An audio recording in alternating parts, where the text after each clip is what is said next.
District A, Mrs. Angela Tappan. Here. District B, Mr. Charles Bradford. Here. District C, Mr. James Green. District D, Mr. Derek Green. Right. District E, Mr. Howard Hogg. Here. Operator. Let us stand, please, for invocation. Mr. Brown. Let's bow our heads, pray. Oh, gracious our Lord, we come together to you, asking for your guidance and understanding, Lord. We go to our meeting, Lord. Touch it, Lord, each and every one of them, Lord. Just touch it, that we can make the right decision for our community, Lord, that we move on forward, Lord. We thank you for all you have done. Most of all, we thank you for what you're going to do. But just touch us. I just will often wonder, Lord, what would the world be like that we could all get along? In Jesus' name we ask. Amen. Salute, pledge. I pledge allegiance to the flag of the United States of America, to the republic for which it stands, one nation, under God, indivisible, with liberty and justice for all.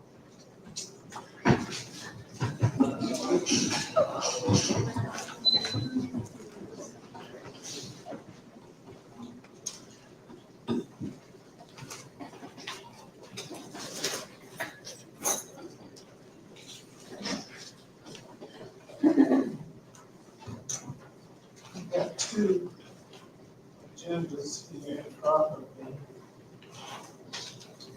And at this time, we're going to recess to the National Sales Tax District number 1 meeting.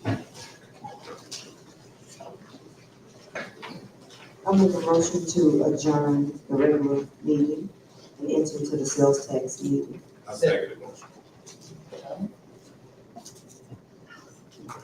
Roll call to determine the quorum. District A, Mrs. Angela Tappan. Here.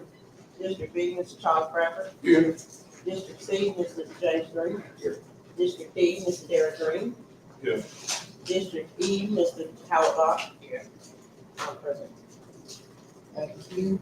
Any public comments as they relate to items on the agenda? These are open meeting laws provides that the public has the opportunity to address this board prior to our taking action on an agenda item at today's meeting. Members of the public will be given an opportunity to speak on any item before a vote is taken. You will be afforded 5 minutes to make your comments, and the entire public comment period will be limited to 30 minutes unless an extension is granted. This is not a question and answer session where you can ask questions or demand answers of the board member, president, or the city employees.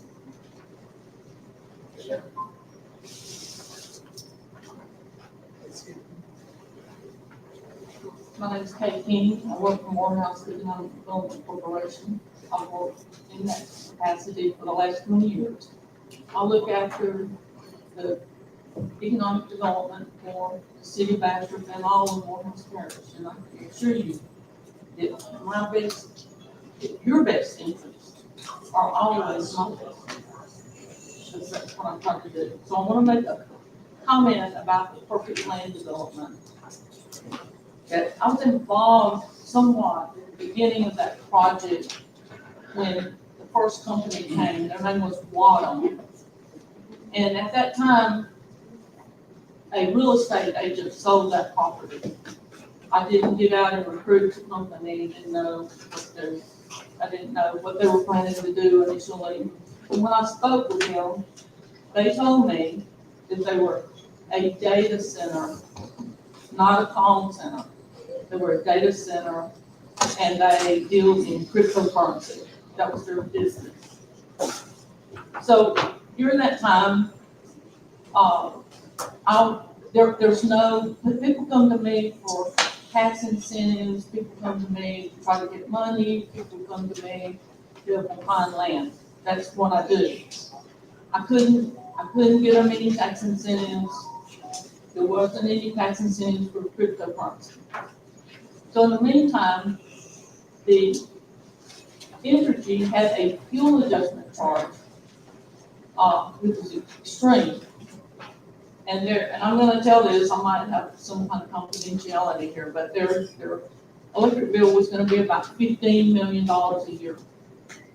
And so with this fuel adjustment charge, it jumped to something like $25 or $26 million a year. So Wanham then sold to Perfect Land Development. And I talked with them, I can honestly say, I've never looked at any of their plans, nothing was ever presented to me. I couldn't get any kind of tax incentives for the project. They were gonna pay full taxes to the city of Bastrop. And so that was the end of that. So I wasn't involved in any of the approvals, wasn't involved in the recruiting. I'm just telling you that this has been an ongoing project, and I don't know whose responsibility it was to talk to the Board of Aldermen, but I really don't think, I think if you're dealing with your planning and zoning people, if they're lower in the chain of command, then that they shouldn't go directly to the Board of Aldermen.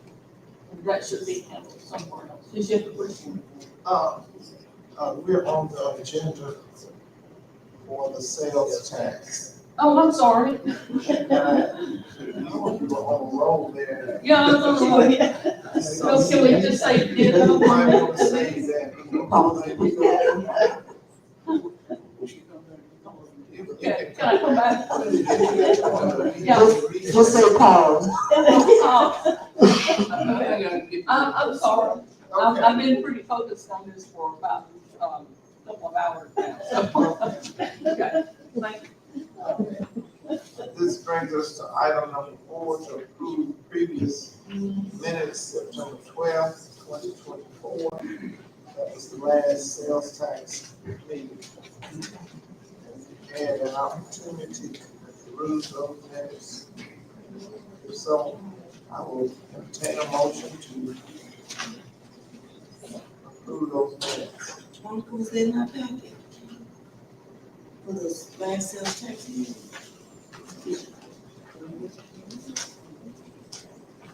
Tourism.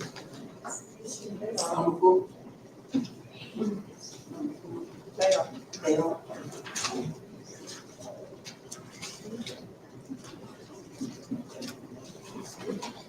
There it is.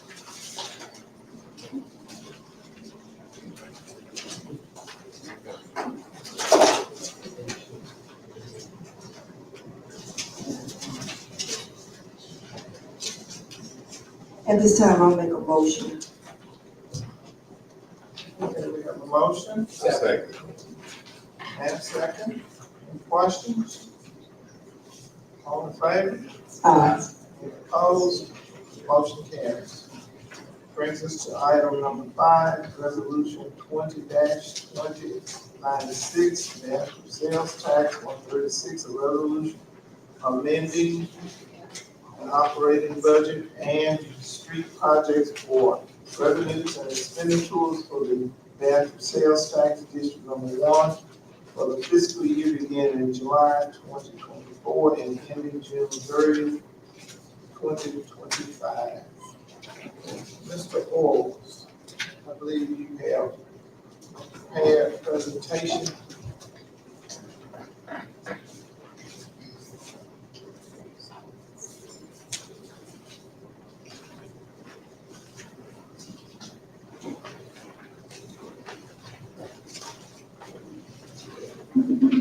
This is the process that we need to do to move the project in Highland and Country Club forward. The line item budget is not enough for the project, so we're asking you to increase it to $200,000. This is, my pleasure to make this motion to accept this resolution. It's a long time waiting, and we're ready to open traffic flow in the Highland and Country Club area. So I definitely make that motion. Second. Properly moved to second. Any questions? Yeah, I have a Go ahead, Mr. Bradford. do you have a completion date? Do you have a- No, we have to have the vehicle for money to be able to go back out for bid or quote. Since you did this tonight, I'll contact the engineers, they'll put it back out for quotes. As soon as we get the quotes in, and we'll come back and say, and let you know who actually got the bid, and then they'll move forward with the contract documents. Well, how did you come up with an amount that I have to bid? Come up with additional Well, we have to have an estimated amount, we have to have a vehicle. In other words, we have to have money in the budget to be able to spend before we can put it out for bid. I mean, it could come back high or low. It could come back higher, but, you know, we're estimating that that'll be the maximum. I have a question, Jay. Yeah. Go ahead, Mr. D. Green. I guess the first line is at $75,000. Well, we had the first, I budgeted $125,000 in the initial beginning.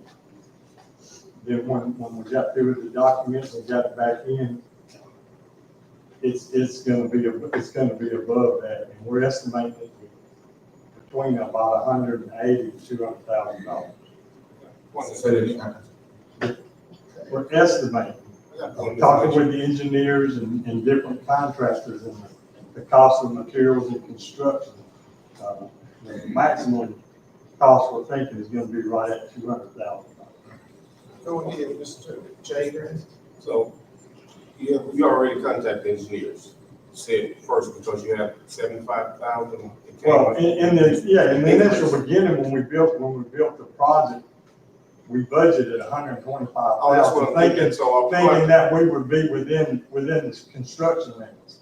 But when we started getting the figures in, it was not gonna be there. I guess my point is, if we add money, you already done bid, you already done not bid, you already done got with the engineers. They done told you the estimated cost. Why we gonna have to get the engineers to come out again? Why couldn't we just turn it over and bid? We just add money. In other words, It's already been, we already done discussed it with the engineers because they gave you a estimated price. So I'm saying, why do we have to go back through the engineering firm? The engineers have to put it out for quote or bid.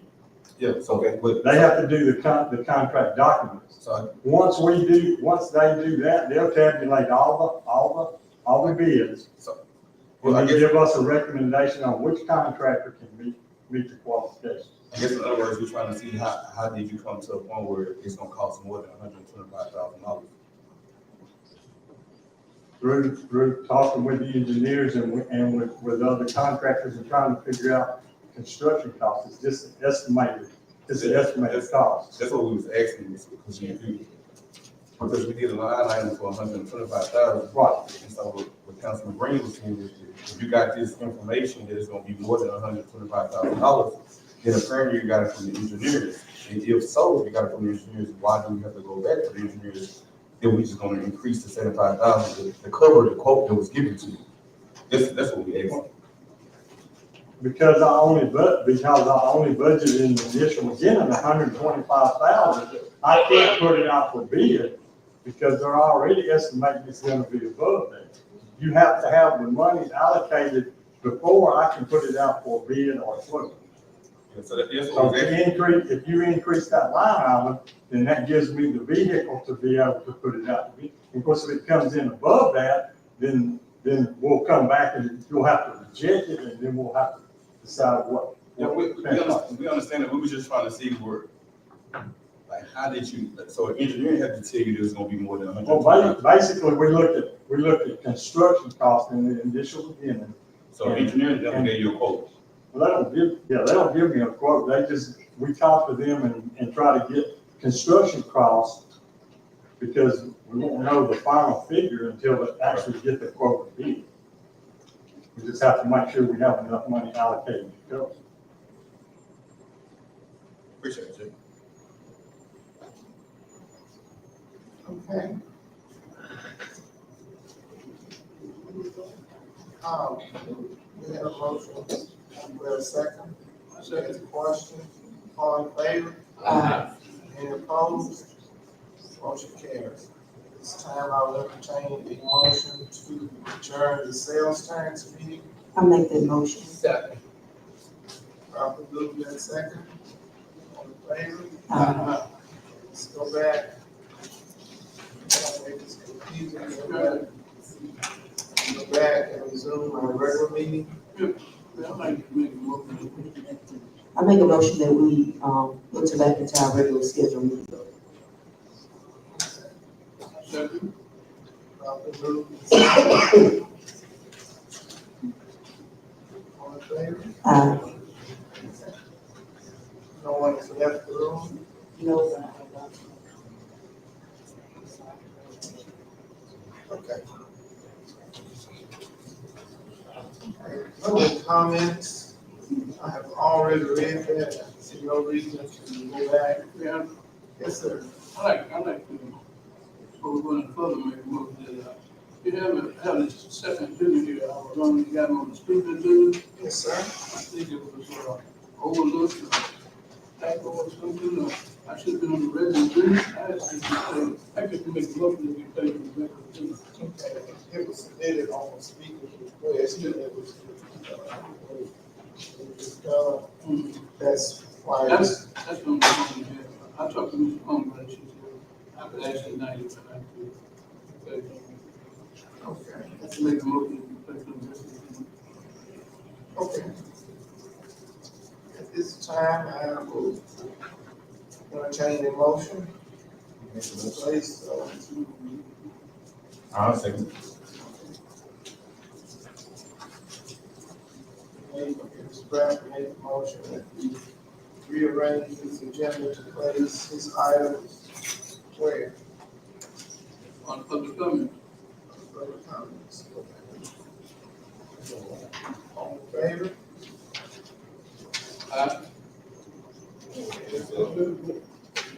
Okay, you wanted to rearrange the. yeah, we played on the public, you have to work with our place. Okay. So you want, They're right for something. It could be, it's probably a good chance to make a comment. Okay. you should already do it, item number 8.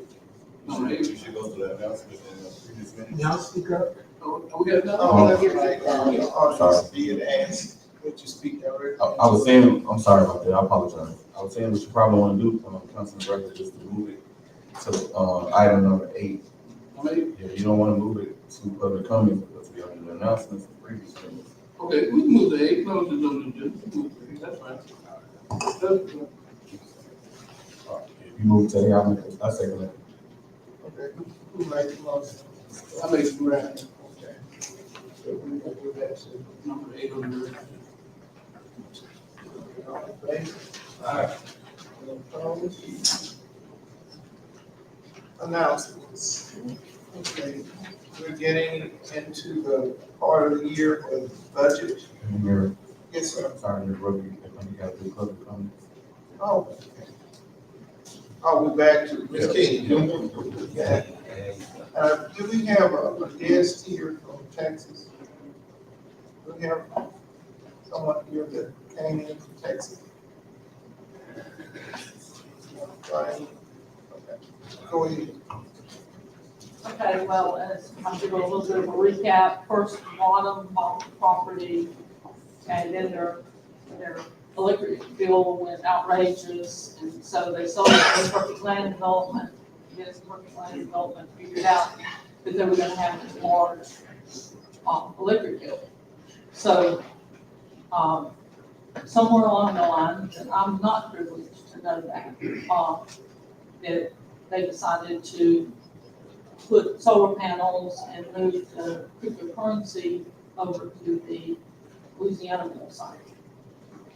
Anyway, what I'm here to talk about tonight is that if this project was approved and they had a building permit, I think that the city may be making a grave error, and you need to discuss this with legal counsel, because in February, I research every month, and in February of this year, the landlord, who is actually the Perfect Land Development, made an agreement, subordination and consent agreement with Golden Beams Power LLC for $3 million to,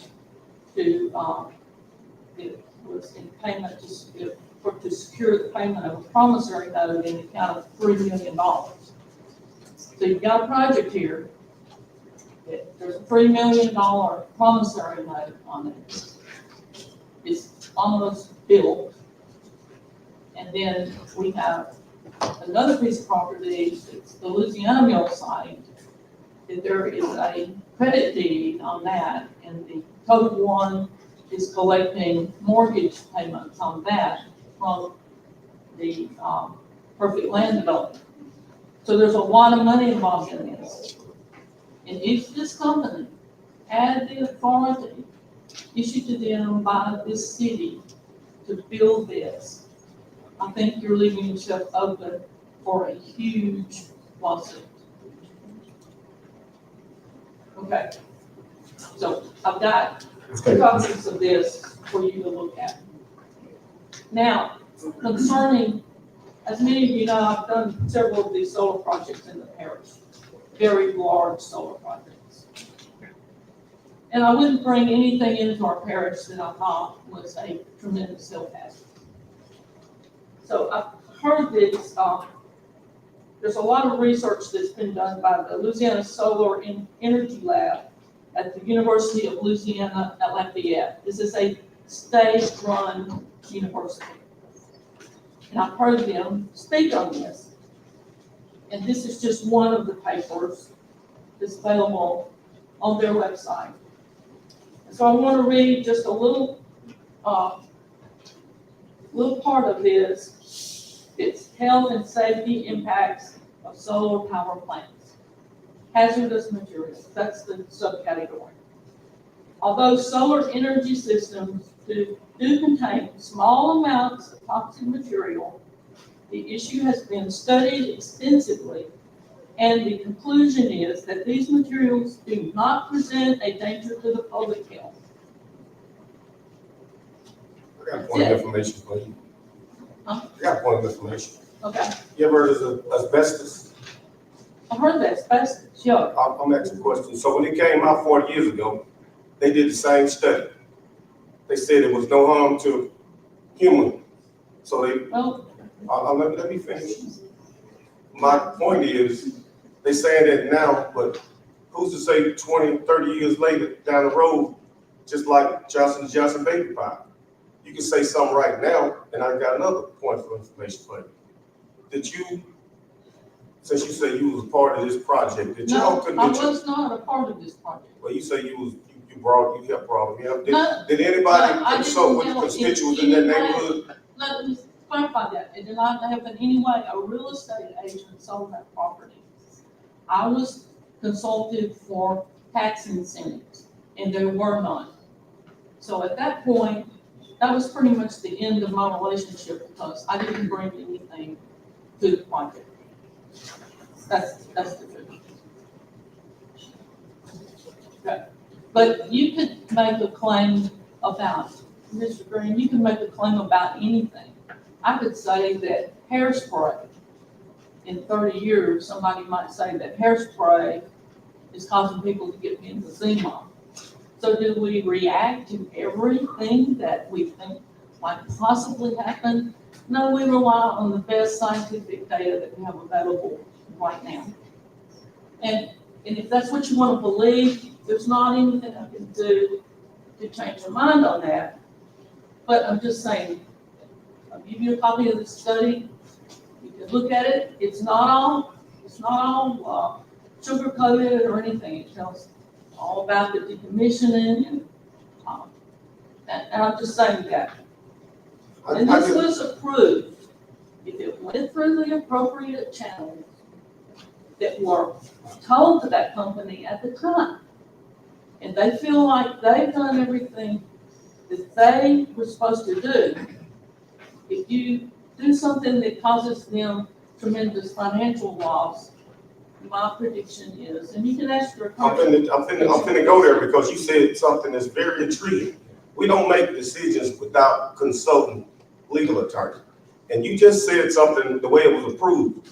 Now, I spoke with the legal attorney. Now, you open a gray area because it was approved. Matter of fact, I let the attorney speak about it since I'm not an attorney. Hold on, let me finish. You made your point. I'm trying to illustrate something. Because you went back to say it was approved by the city. But if it was approved by the city and it was approved, but the way it it was worded and the way that they approved it didn't fit the category. And I spoke with their legal attorney, and I want Mr. Jones to explain to you guys what he explained to me. This is just facts out in the open about when you said code enforcement, when they classified it as one thing, but it don't fit that criteria. Can you please elaborate on that? I'm just trying to get some clarification. Yeah, so what we Speaking talked, to the white mic, Mr. Jones. so what we talked about was the first step whenever somebody comes in to get a permit or to see if they can get an occupational license is it goes to the administrator to determine whether it's considered conforming or non-conforming. They look down all the zoning ordinances and describe different zoning sections, and they say, oh, this strictly conforms with this, with the ordinances, therefore you can do it in this area, because that's what zoning does. It says what activities, what type of buildings can be done in certain areas. So if it's determined to be conforming, the administrator can then issue the permit. That decision is the decision on behalf of the city as an agent. And from there, that's where it stops. If it's non-conforming, in most instances, it could then go to be appealed to your board for a variance. And that's where you go through your variance procedure that's in that category. Do you want a variance? Is it non-conforming? Do you appeal that decision? It goes through your board. You can go through your planning and zoning. At some point, it can go to your board of adjustments. At that point, it would then go out to the district court. That's the way that process works. So in these instances, these things were conforming actions, and that's what we heard the term the other night, approved by right. By right just means that the administrator had determined that it was conforming with the zone, that it was there, and therefore it could be approved. And so that's where it stopped at, is the administrator said, yes, this is conforming, issue a permit. The reason why it was on the agenda was because the planning and zoning board wanted to know what was being approved and what wasn't being approved. So kind of like tonight where we had to provide it to us like the agenda, they were placing them on the agenda so that the planning and zoning would know what the administrator had done throughout the time. It wasn't there to be voted on. It was just kind of a way to let them know the actions that the administrator had taken, similar as y'all were asking about actions of planning and zoning. That's how they were doing it. They were putting it on there, but they were noting that it had been previously approved by right. It was just giving everybody on the planning and zoning board notice that this has been approved. And so that's how it works. Okay, but I'm talking about back to code enforcement. When he approved it, he said he approved it, he looked at it and said it was heavy duty equipment or something like. Yeah, So that's what I want you to, yeah, you keep saying this, I just want some clarity because it's been a lot of misinformation. It's like that people trying to stop something, but you, the legal attorney, right? So I want you to explain to them exactly how you broke it down to me when it comes to Mr. McDuffie in code enforcement as to when he agreed to it and he said it was outright.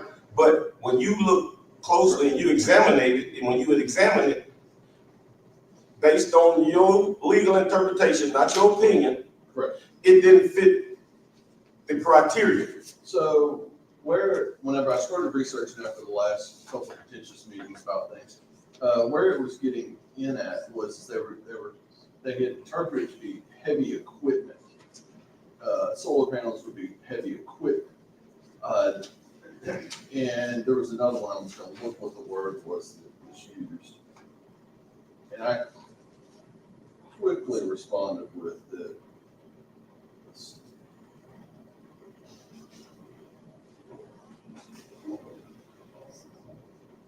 machinery and heavy equipment. My quick legal response on that is that underneath the planning and zoning, underneath no situation would that be heavy equipment or machinery. That's solar farms or solar panels. Farms are just a collection of them that are used. Solar panels, if you want to break it down to just a singular, solar panels are not heavy equipment or machinery within the definitions of what planning and zoning would be. It's not a traditional definition. It's not a Webster dictionary definition. If you went down there, it is a piece of equipment that's used for utility service, things like that. They have their own categories, and that's where the problem is that those are not heavy equipment or machinery, and that was the avenue that was being used to say that they were conforming.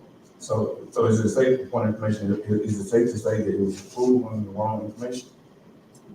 It was approved using the wrong definition. Yes, it's not heavy equipment. If it was approved underneath the basis that it was heavy equipment or machinery, that is not correct. So it's just for clarity, in that instance, being that it was approved in the wrong category, then what do we do? So the planning and zoning it's no different than, it's an extension of the city, it's a board, it's an agency. You can't appeal your own agency's decision because it's like they act on behalf of you. It's kind of like if you're in a business, if the vice president or president makes a decision for the company makes a decision, somebody else comes in and says, look, that's not a great decision, I want to shout out the contract. You can't back out of it. There's contract principles that apply to that situation. You say they act on behalf of you, it's council about it, right? Well, so yes, because planning and zoning was set up, they were acting as an official function. So it'd be you appealing yourself, and that's something that can't occur because that authority was vested with them to be able to do that. So they acted on behalf. So just going forward, that's something that they're not heavy equipment or machinery. So, point of information. I'm glad you clarified that because people started to take it personal. This is about the city of Bastrop and legally. I'm glad you brought that up, Ms. King. When you go into the legal ramifications, we're not attorneys. Everything that I do, how many times I call you a week? We talk pretty frequently about stuff. So don't think I'm up here just saying anything. Everything that I bring to you is going to come through the city attorney. Now, my point is that I want to know who was the company and did they go out in the community and ask the people around them. I think people are getting in their feelings because when you start asking hard questions and we got to respond to our constituents, they want to know, and you can't take it out on the messenger because I'm here to represent the people. So what I'm saying is, and it's another phrase what he said, once we do it, even if it was an error, if they spend a lot of money in it, then the city could be held liable. You're right. So what we try to do, we try to put mechanisms in place where this never happens again. Because we can't, if you entrust somebody to do something and then he bring it to our attention, hey, wait a minute. That was the wrong decision. That was not heavy equipment. It should have never been approved. But it's too late because now they have brought their equipment in and now you're gonna be out a lot of money because you delegated the authority, delegated the authority down to the code enforcement. And we all as one. And once we gave him the power to approve it, now we are kind of obligated to carry through with it. So my point is that those people over in that thing, I don't care if it is a private thing, and I gave somebody else a point, just like they had stuff on that street, the code of zoning. You remember about a year ago, they came up, even if you own property inside the city limits, it's your property, right? But you still can't have livestock on it inside the city limits. So it don't matter if it's private. The city determines what you can and what you cannot put on a private establishment. Just like if you're a barber or something, you just can't go cutting hair. You have to get licenses. You have to get a permit from the city. So I think people are thinking that people are trying to stop industry from coming into Bastrop. That's not the case. We're just trying to get some clarification because we have to answer to the people in the area. So it's not personal. And you say, like, we're not up here, I don't think either one of us up here are planning on go to Angola no time soon. So everything we do comes through that man sitting right at that table. So I don't want nobody to think that we just up here just talking. Everything that I bring to you is going to be vetted by the city attorney. And I want you to understand, Mr. Green, I'm not trying to impose a decision on what you do. I just had a lot of background information that I thought that you would find helpful. And in understanding of what kind of money is involved in this, and you better, I'm just trying to protect you and the citizens of Bastrop to know all of the facts before you enter into a decision. I'm not telling you if it's right or it's wrong. Personally, I don't really like the way it looks. I don't like the way it looks, but that's my personal opinion. And I'm just trying to provide you with some background information that I was privileged to have, but I didn't come to the planning and zoning meeting because that's really your internal business. And my business is to try to bring businesses in, and if it was somebody that I was working with, I would probably come to me. And I'm in no way telling you what your decision would be. I was just wanting to advise you of criteria that you need to be aware of, because I feel like you will get a lawsuit. I feel like you will. Can I respond to that? Go ahead. It's gonna be a lawsuit regardless, it have to be a class action lawsuit. Maybe the zoning code made us be like, we shouldn't be scared of lawsuits. Now, our child, we got the right to be sued and sued. We're not gonna put, excuse me, Yeah, I mean, yeah, you got an opinion that you Okay, think you're not for the lawsuit. and just talk about perfect landing for a minute. You say perfect landing, you mentioned perfect landing, I want to talk about perfect landing. I did a research on perfect landing, it come out of Texas. Perfect land development. Yeah, development. Okay, they bought the Louisiana Mill from Total, I think they bought both of them from Total One, that's They right? bought the first one from, and that's what I was trying to clarify, how all of this came about. They bought the first site from Wada. That was the first people that came. That pulled out electric costs. Now, a lot of people look at this like this is not really a solar development like I normally work with. This is like, sort of like maybe a hospital putting solar panels on top of the hospital to supplement their electricity. It just happens to be that this particular industry that they have, the cryptocurrency, uses massive amounts of electricity. Where's the electricity going? Okay, let's say they're up and running, where's the electricity? Are they using? They're using- Where they going to? They're using the electricity. They are, perfect land development is using the electricity. Perfect land is development, To my knowledge, they are using the electricity. they're using electricity, it's not going to energy. It could be going to the substation, being fed back to them, it's gonna be metered. It's their electricity. Where are they selling energy in National? I don't know. What do we, What they sell, you say is their energy, where are they selling it to, who they selling, how much? I don't know, they may just, I really don't know that. Okay, I'm gonna sell, let's say this go through, what's the benefit to Bastrop? Why would we receive revenue out of this particular project? Because you're gonna receive all of the property taxes off of How much? a multi-million-dollar project. And I don't know what. the Right now, we total haven't project seen no cost. property taxes off of, because I go to the tax assessor office last week. We haven't got anything. Well, they're not operating yet. Yeah, but I'm just saying, they've been here since. You don't pay taxes until the company starts operating. So we're gonna assess that this coming fall. Yeah, it should be assessed in the Yeah, fall. we're gonna assess Did you it find this out coming how fall. much taxes they were gonna pay? Well, they're gonna assess it this coming fall, okay? But again, let's go back to the application, it's ready, we're gonna be sued. Tell me something about that zone, is that historical? Is that historical? No, I mean, no, what- it's actually zoned heavy industrial. Okay, well, what do the historical areas stop at? It's right there by the school, we're gonna talk about the school right there? No, I don't even think, you talk about East Side School, no. The school, the park, historic People talking district about is the main, the park. that's That's the the historic area? main courthouse and the surrounding blocks. Okay, what do the historical areas stop at?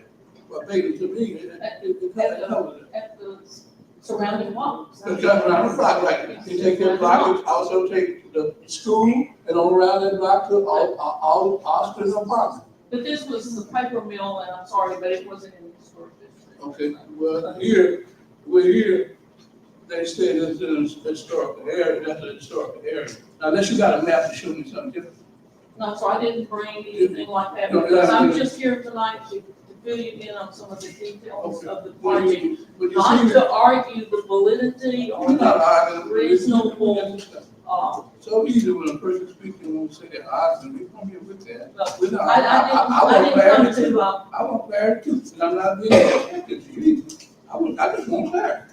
I live in. well, and I told you everything I know. Okay. You say I'm asking one more question. When you say you build, you have been involved in solar panels throughout Mohawk Parish, is that correct? The Oak Ridge Solar, Mhm. it was purchased by Amazon, So you're involved in that. and I was involved in that. And then the Bayou Galleon went through the Board of Commerce and Industry, that went through Baton Rouge. I was involved in it somewhat at the very beginning, but it went through the Board of Commerce and Industry in Baton Rouge. And they, filed that under the industrial tax exemption. Okay. I'm asking. Now, I do have another little tidbit of information, but I don't know if it's true, that, I was told by someone at the co-op that this project had gone through the, Public Service Commission, but I don't have any No, real well, knowledge other than The hearsay. Public Service Commission, let me assure you, I talked to the Public Service Commission today, Thursday, I've been Tuesday. So, they not tied with energy, the Public Service Commission, or anything about it. But let me say. But that's just what I was told, that's how these rumors get started. Okay. And that's all I really have to say. Okay, but- I'll leave you these documents, I'll leave the documents. I appreciate it, I like to look at it, Ms. Keith. So that I've got an extra copy, but I didn't have any legal paper on it, my office is at. But all your experience in Mohawk Parish and the ones you work with, how many cities look inside the city limits?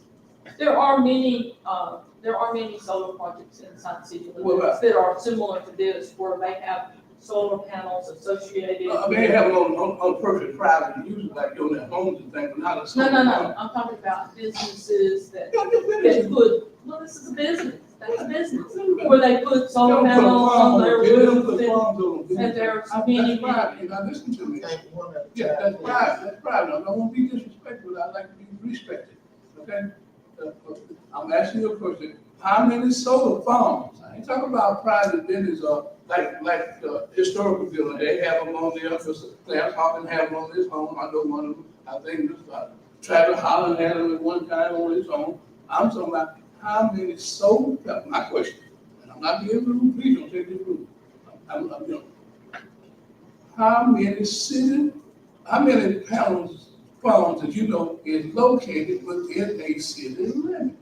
I don't have any research on that, but I assure you that there are solar Now, farms. I can assure you, I did a national research, that no solar panel sitting inside, like solar panel farm, excuse me. But solar panel farm. this is not a solar farm. This is a solar arrays that are connected to a business. They're just not on the roof Okay. like some things. Connected to what business? You said connected to what business, but you hadn't told me what business you connected to. They're connected to Perfect Land Development, which is a cryptocurrency data mining center. Perfect Land Development is being sued throughout the state, Texas. I got several cases on the state land, development being sued for the same thing they came here and did. They came undermined illegal, and they came to the city illegal and undermined. It's not becoming, they've been sued in Texas, they've been sued in the state of Missouri as well. Oh, they got big money, folks. They got big money now. I do have a Well, question. they don't get the right to come to I'm not ambassador. and- here to tell you what kind of decision to make. Okay, sure, sure. I do have a question, Chair, for you. You stated that, yes, ma'am. You stated it wasn't a solar farm. Can you tell me what it is? The Oak Ridge Solar, No, I'm talking about the one that you're speaking about right here behind the city hall. You stated it wasn't a solar farm. What is it? it's just like if a business put solar arrays on their roof, they just didn't put them on the roof, it's for their company use, so it's not a solar farm as in a power plant, like the big projects that I'm working out in Paris. It's not a solar it's not a solar plant that is producing electricity for public use, they plan to use the electricity to my knowledge. What about the new site over here on College Line? Is that a solar farm? On the college thing? No, College. College. College, yeah. From what I was told, which I have no, this is kind of hearsay type evidence too, but they were gonna put their data mining facility and maybe some additional solar panels over on the Louisiana Mill site, but it was more, originally they were gonna put their data mining facility in that warehouse building that's over there. I'm not advising you. No, I'm just asking a question. So David, when the company applied, what did they apply? Did they apply on a solar plant? For planning for the administrator to get approved for zoning? Yes. I'm not aware of what the record was they applied. You had that choice. They got approved, they got approved by the zoning committee on 3/19/25. It's just the approval, I don't know what else to it. I mean, that's not an Can I see the operation, Councilman Burke? that's a zoning, that's true, it's not even real, like the city, they got Sunbeam, come down, 3/25. Can I just leave this information? Let it read it. Put it on the table, Mr. Chairman. Let it read it. And I'm just, Thank you for it. and like I said, Put the it on the solar table, we can get information some copies made. is not, it's not sugarcoated, it tells all the negative things, and I'm not trying to tell you what kind of decision to make. I want you to understand that. Ms. King, I got report information. You, up around Drax area, are you familiar with an industrial site that's planning to be built outside the city limits? I'm trying to get Weyerhaeuser to let us market a site north of Drax. Oh, It's my an point industrial exactly. site. So you're marketing a site, it's an industrial site. Y'all know what industrial means, right? That means a plant or something that's gonna come. And that's my whole point. I think people misunderstand what it is. It's not about those sort of things. I'm just looking at in the future. Bastrop is an old city. It cannot grow anymore, right? So we cannot continuously fill up our properties with these solar panels, because when jobs come, you said yourself, and I talked to some other people on different boards over there at Meta, they're gonna have other jobs, support jobs, they're gonna come to other communities. So if we allow ourselves to fill all of our space, available resources up with these panels, that site that you just Now, working on up in, I told them that I didn't want any solar panels on there. don't they want any solar I don't panels want on that any site solar right there? panels on it because and you are quite right, Mr. Green, it is our road frontage on our 4-lane divided highway. And so I'm trying to develop that, my target industry for that is a lumber mill. Okay, I'm glad we're on this situation. I'm glad we're on this subject. You just stated that site that you preparing up in Beekman, you gonna make sure that they don't put solar panels on it. No, but I have some solar panels other places. But that's not my Yeah, point. I'm and- saying this industrial site that you're working on right now, that's gonna attract jobs. You fight my argument for me. What I'm saying is they got land that they can expand. Bastrop don't have land. So if we allow ourselves to fill up all our surrounding areas inside the city limit with solar panels, when jobs do get ready to come to Bastrop, nobody's gonna wait till you get a site ready.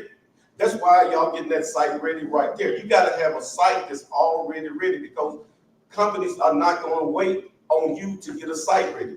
That's my whole point. I'm not too much concerned about this. I'm concerned about 15 to 20 years from now, when jobs do start to come, I'm afraid that we're not gonna be prepared to accept those jobs. And you illustrated it quite good when you said you're working on an industrial site and you marketed it somewhere else. In the same breath, you said, but We don't there's not gonna be know, any solar panels on it. we don't know what might come to that site. and- But and it's you privately preparing it. owned. But you missing my point. You preparing it so when a job does present itself, you gonna have it's gonna be ready. That's my passion about Bastrop. I want us to be ready also. I'm just like the industrial park over there. Let's try to do something so when jobs come to Bastrop, we'll be able to say, we ready. We accept you with open arms. So right now, the little site that you got that's going up there, they gonna be prepared. What I'm saying to this king, I'm not against nothing. I'm for what's best for Bastrop.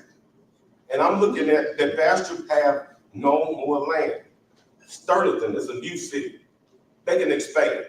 Beekman, nothing but farmland. They can expand. Bastrop is sitting right in the hood. You cannot expand. So land is our precious resources when it comes to job and infrastructure. So if people mad at me because I'm standing up for what I believe in the long term is still a short term hedonism, I'm looking at the overall long term effect for the city of Bastrop because I love this city, then you can just be mad all you want because I represent the city of Bastrop in District C. I'm not talking about you personally. Yeah. I'm just saying that you stated that you prepared a site up at close to Drax. I guess I'm jealous because I want the same compassion and I want the same vigor to be done within the city limits. Now, let me tell you something.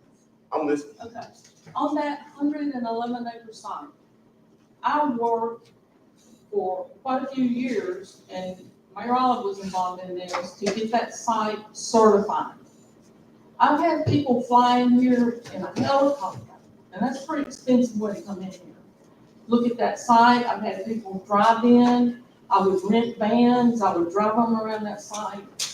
For 15 years, I've marketed that site. I've had a lot of people look at it.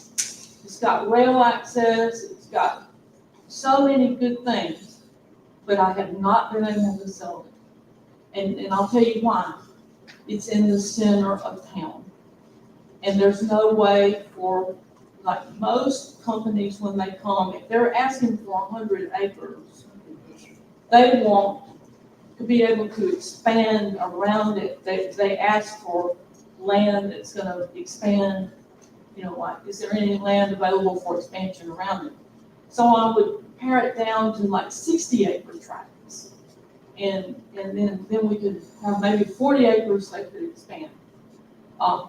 15 years, like I said, I've rented vans, I've rented Suburbans, I've driven people around that site, and I have not been able to sell it. Okay, point of information, and I won't say nothing else. So you, the economic development person in this area, let me ask you something. If a company comes right now, is the city prepared to accept a company? 500 person company. Are we in a position, based on your analysis, would we be able to start the process, or will we be left out? You'd be left out. Okay. But you're not gonna do it with 100 acre site. You're not. The companies, it's kind of like, I always use this analogy that if you've got a car lot and you've got a car lot full of sedans, and somebody's looking for a Mercedes, and you've got Chevys out there, that they're not likely to come to your car lot. And so that's what we have. We have a 111 acre brownfield site. Now, let me tell you some of the things that I have done. I sold the first tract out of that mill site to John and John Trucking. It's 2.75 acres. John and John Trucking built a facility inside the town of Sebastian. I recently worked on the B1 Bank site, trying to eke out a few acres there. I ended up with a 5 acre site. I negotiated with the owners. I'm not a real estate agent. I put people together. We got a price. They built B1 Bank. I've got about another 3.5 acres in there that's privately owned now, because I didn't buy it. I didn't sell it to B1. And it's privately owned, and I am aggressively marketing that. I've got 14 acres out there across from Walmart. It's the Vision property, right across from Walmart, in the opportunity zone. I've been trying to sell that for 10, 15 years. Most of the people, I'll tell you, a lot of people wanna get inside, they wanna get near the things in the city, but we don't have the land available. But they want right on the main highway, and they don't want a brownfield. I'm telling you, that's been the biggest obstacle to this mill site, that I get in the car with them and they start asking me environmental questions. So don't think just because you got 100-acre site there, that you got a jewel. Can I say something? Okay, go ahead. Go ahead. Mr. Locke. I think you need to re-emphasize what cannot be built out at that site. That is a still has to be site. You can't put anything like a hotel, water park, or anything of that nature at that particular location. We had people that wanted to put ball fields at it at one time, and I won't say who it was, it was one of our political leaders. Well, And I they- and you know I'm talking what about this industrial person site. said? I'm not talking about motels, nobody No. up here. I worked in an industrial company. I know that it's an industrial site. I'm sure whoever want to put a water park or something out there, it just, I mean, don't misconstrue what I'm talking about. Go up there and look at that I say I site, resent the way they did those solar panels, I've never seen solar panels done like that. But they could not, obviously, this is my opinion, but they could not break the cap on that site. And they got them sitting on those concrete blocks, which is really stupid looking. That they got all these solar panels lined up in there on concrete blocks. But I'm telling you, it's because they can't break that cap. So when I have a company call me and they want to dig a 60-foot hole, this is a true story. They want to dig a 60-foot hole for a stamping plant. I mean, I'm like, man, can we do a 60-foot hole?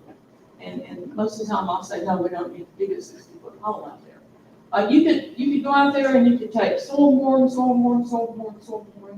but if you get out there and you really start digging out a big pit, there's no telling. I'm just gonna say, there's no telling. I'm about the site over here. I'm glad because I have some experience in that site. I've been over to the Louisiana Economic Development in Baton Rouge, met with them. Represented Echoes, I think that's his district. And he made it into an economic development district. Economic development, but also represented Echoes and represented Fred Jones, both joined, and the Louisiana Economic Development. That site, let's talk about that site. That site is a blue ribbon site. I've never heard it called that. But go back, you can call Echoes and Jones, because it came out of our great big picture. I was working with it down in Baton Rouge, with the Louisiana Economic Development. I got people sitting here, they're sitting at the table with me. At the same time, that site have been through phase 1 and 2. No, sir, it has not. It's been through a phase 1. Well, I've been through 2 as well. No, it has not. Okay, well, do your research. No, We it has can't go not. back. I know it has not. Let's do this. Let's ask the representative Echoes.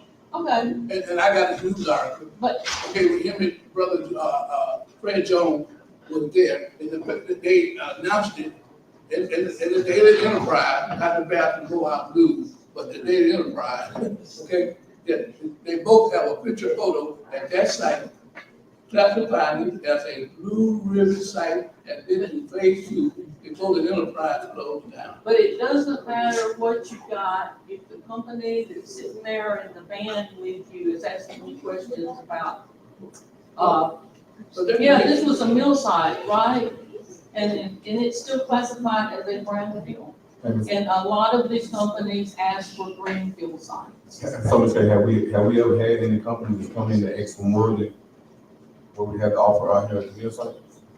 I have requests all the time for 300 and 400 acres. It's just really, it's even hard for me to put together 300 or 400 acres out in the parish. I'm having to beg right now, and right now with the solar fever that we've got, it's even harder to get people to let go of their land, to do 300 or 400 acres. So, but I didn't really come here tonight to defend the job. I worked on Tractor Supply. Remember that was the old Scott Truck and Tractor building there. We got that torn down. we consolidated all of the plugs into Sunoco, the Southern Plug, and then, dang, Southern Plug catches on fire and burns to the ground. So not everything that we do is successful, but I can tell you over the last 20 years, I've really worked hard for the city of Bastrop.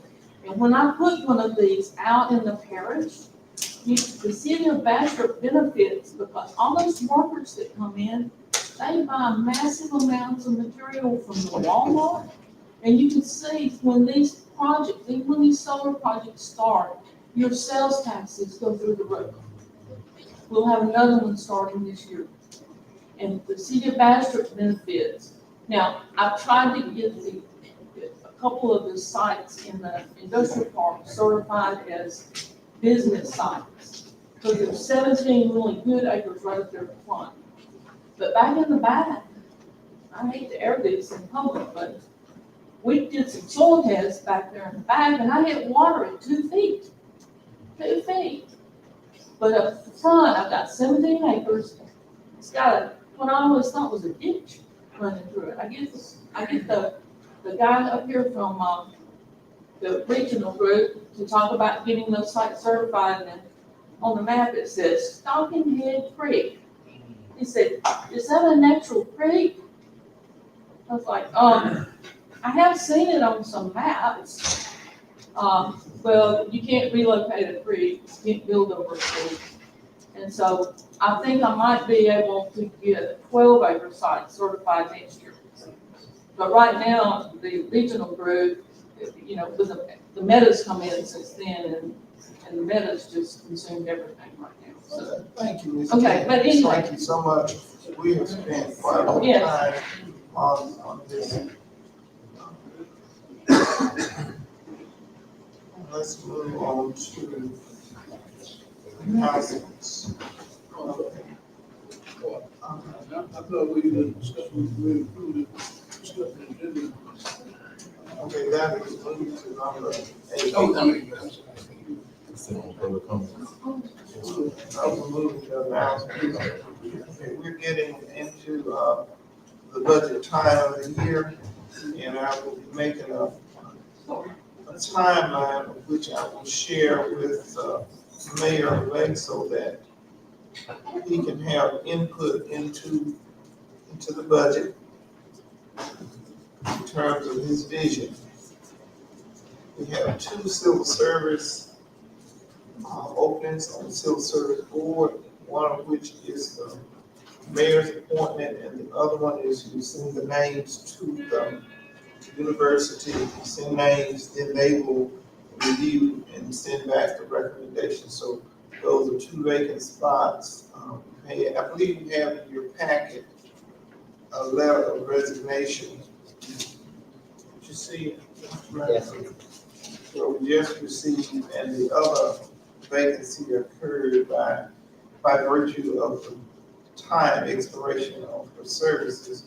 But as you know, they serve as a replacement. Also, we do try to keep the city page fresh in terms of events. So are there any events going on this month for May? Does anyone wishes to announce? May 27th, we have Senior Day of Morris Conservation. May 27th. Do you have a flyer? I text it to you. And also, here's a reminder here of, we'll have a hearing scheduled for 5:30 p.m. to set the ad valorem tax rates for 2025. So that's the meeting you will be getting more information on. Is there anything, Ms. Holmes, you wanted to add to that? No, ma'am, not in particular. Microphone, please. No, the state is requiring all of the communities to set their ad valorem taxes, our property taxes for the year for everyone across the state of Louisiana by June the 1st, they have to be submitted to the assessor's office. And we have to have notices published in the paper, the last notice being at least 30 days prior to the meeting. And so that last notice went into the paper April the 24th. And so the nearest date after that was following Memorial Day, which is May the 27th. And we had to publish that date as part of our publication in the paper. Thank you. Are there any other announcements? Board adjustment, is that vacancies on the board adjustment? They have maybe 5 years from understanding. When last time you met, you remember? Is that open for the new administration, new event coming in, or board adjustment? I mean, because we all want to work together, don't get me wrong, but we need to at least have it together for whoever come in can take it forward, amen? I want people to understand that, like, for instance, working for the good cause of the city, not to make any disturbance. And we got people doing board adjustment that, you mentioned what was open. Board adjustment and civil service, civil service. Now, just talk about board adjustment, looking at the names here, they haven't been in 5 years. I'm just wondering, is they open or they closed, or what's the status? The Board of Adjustment meets when there is something that's questionable through the zone, so I do recall there's something with the property located some hotels or some housing out where the community college is looking at zoning. I don't know that that's been 5 years, but they only meet on an ad hoc basis when necessary. How often are they appointed? I mean, they lifetime, how often are they appointed? I mean, you know, on that party every 4 years, 5 years? 3 on the Board of Adjustment. It's 5. No, it's five. So, three, one time.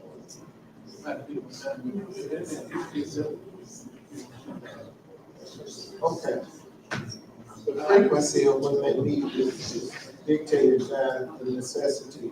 I just wondered it's good to have, because, I mean, because what we're running into now, maybe that could have been brought in, that could be brought for an adjustment on what the decision, you know, that the zoning been made, seem like a serious lawsuit, but like they're probably gonna end up suing one with another class action or the company or something. There's a lot of, like I said again, a lot of undermines done, unlawful fees. I won't say it like that without being disrespectful. It was unlawful fees done. And and I don't think we, as citizens of the house, I don't think I have to do an unlawful situation, especially harm to the people of the house. It's not personal, it's not personal to anybody. But when you do unlawful things to people, you know, I just don't understand what matter. Some people love money, because companies are big money. They are big money. I have research on it. They big money. They nationality, Indian. I can't pronounce the name. But they got big money. Ms. King said right about that. A lot of money. They'll give you a right to kill people. Put people in there. Okay, let's go on. Okay, well, I just want to say the board adjustment might need to be, what's that? We can maybe vote on, dismiss them or something. What we gonna do with that? The term of service. What, no term? We will pull the bylaws. What about opportunity term? Okay, let's try to do that next week, but we can get a young man come in, please, go ahead. Okay. All right. Item number 7, I accept previous minutes, regular meeting April 10th, and special meeting April 17, 2025. I'll entertain a motion.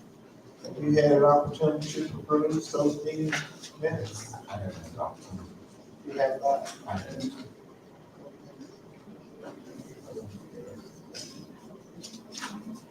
So, okay.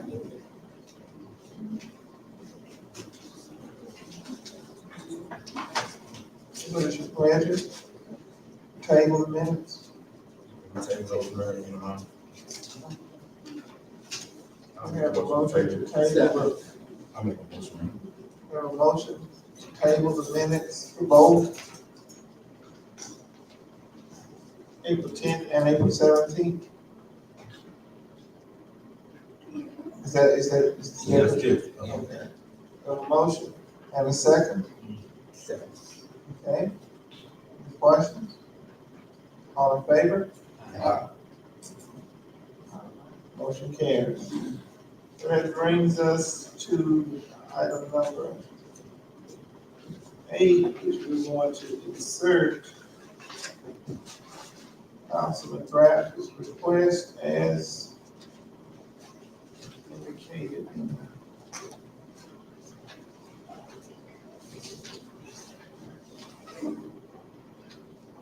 All right, then, should we close the meeting? Okay, right, let's close it. Okay, we just rearranging this schedule. Okay. We have on the speaker's agenda, we have item number 1. And we are rearranging only Mr. Bradford. Is that your pleasure? Yes, only, And then we'll move back to the, okay, go ahead, okay. Alderman Number Bradford. two, discuss the upcoming 25-26 budget. I think the mayor kind of spoke on that, you know, that she's going to be putting something together on that. And, well, anyway, what date, by law, it should be advertised, I mentioned the question from Mr. Jones, that should be advertised for the review of the public, put in the hallway. What date is that? I mean, is it 15 days prior to, 15 days prior to July 1st? Okay, 15 days prior to July 1st. And I think the mayor just, she clarified it in the announcement that she's gonna work, you know, get the budget and things together. And allow the incoming administration opportunity to have input into To the town assembly. it. Okay. Okay, and also citizens. Okay, is it right? Citizens can have input. It will be posted. Okay. Yes, sir. And number two, the audit report. We never received the audit report. I mean, we get ready to go into budget again, and we don't have our 25 audit, due July 31st. Somebody can fill me in on that, where we are. The audit has been submitted, and as soon as it is released back to us, we will get a copy of it as previous. Okay, you know the date that was submitted. Now, off the top of my head, How about then? okay. But it's submitted. Real soon. Yes, you'll get a copy as soon as the approval comes back. Wow, okay. Planning and zoning, we have quite a bit of discussion on that already. We're gonna have to come up with planning and zoning. This is just discussion. I wish that somebody had made a comment. When you plan and zone, I think the people that in planning and zoning should live within the city limit of planning and zoning. I really feel that. I mean, for the simple reason, y'all tell me if I'm wrong, because they make the best decision for the best interest of their community. You know, I think we got qualified people today in time that live within the city that can make qualified decisions, what they want to bring, what they don't want to bring, what's good, what's bad, like we're going through tonight, you know? I really think we should consider maybe adopting or ordinance or something, saying that you must, if you're gonna sit on the planning and zoning committee, you must live inside the city limit of Bastrop. I mean, you know, I cannot go to Maruin and say nothing about the planning and zoning, what's going on in Maruin, Bonita, Beekman. I don't do that. I have a slight suggestion other than that. Go ahead, somebody else. I Go definitely ahead, think, Mr. Green. I definitely think, in my opinion, it would be a good idea for each council person, including the mayor, to appoint their own person to the zoning board. So that way we can kind of eliminate the disconnect from us not communicating with the zoning. because Ms. Cage is, she stated that, zoning is like a lower level, so she don't see them coming to the council and speak to the council, but then here we are with our concerns about the zoning. So if we're gonna be at this point, I think we all should appoint someone to represent in district, like the district, everybody have their own district. That would cover the living inside the city limit, but they have to live in the district. And also that will cover the communication as well. So if you appoint someone, that means you trust them to do the job, and then y'all can build up their rapport, and y'all can speak, since the zoning, don't have the ability or fail to speak to the council until matters like this occur. How many members do we have to have on that board? Yeah, 7, I think now. I've got a suggestion, I was gonna make a recommendation also. It's great that you have, it's 7 on there, I looked at it. 7, you can appoint once from 5 of us. But also you can have, it's 7. Leave it at 7, add 2 at large, no matter what is you inside or outside the city limits. That's just, we just had a debate. But I think one, because I think the mayor also needs to have, the mayor should have someone there as well.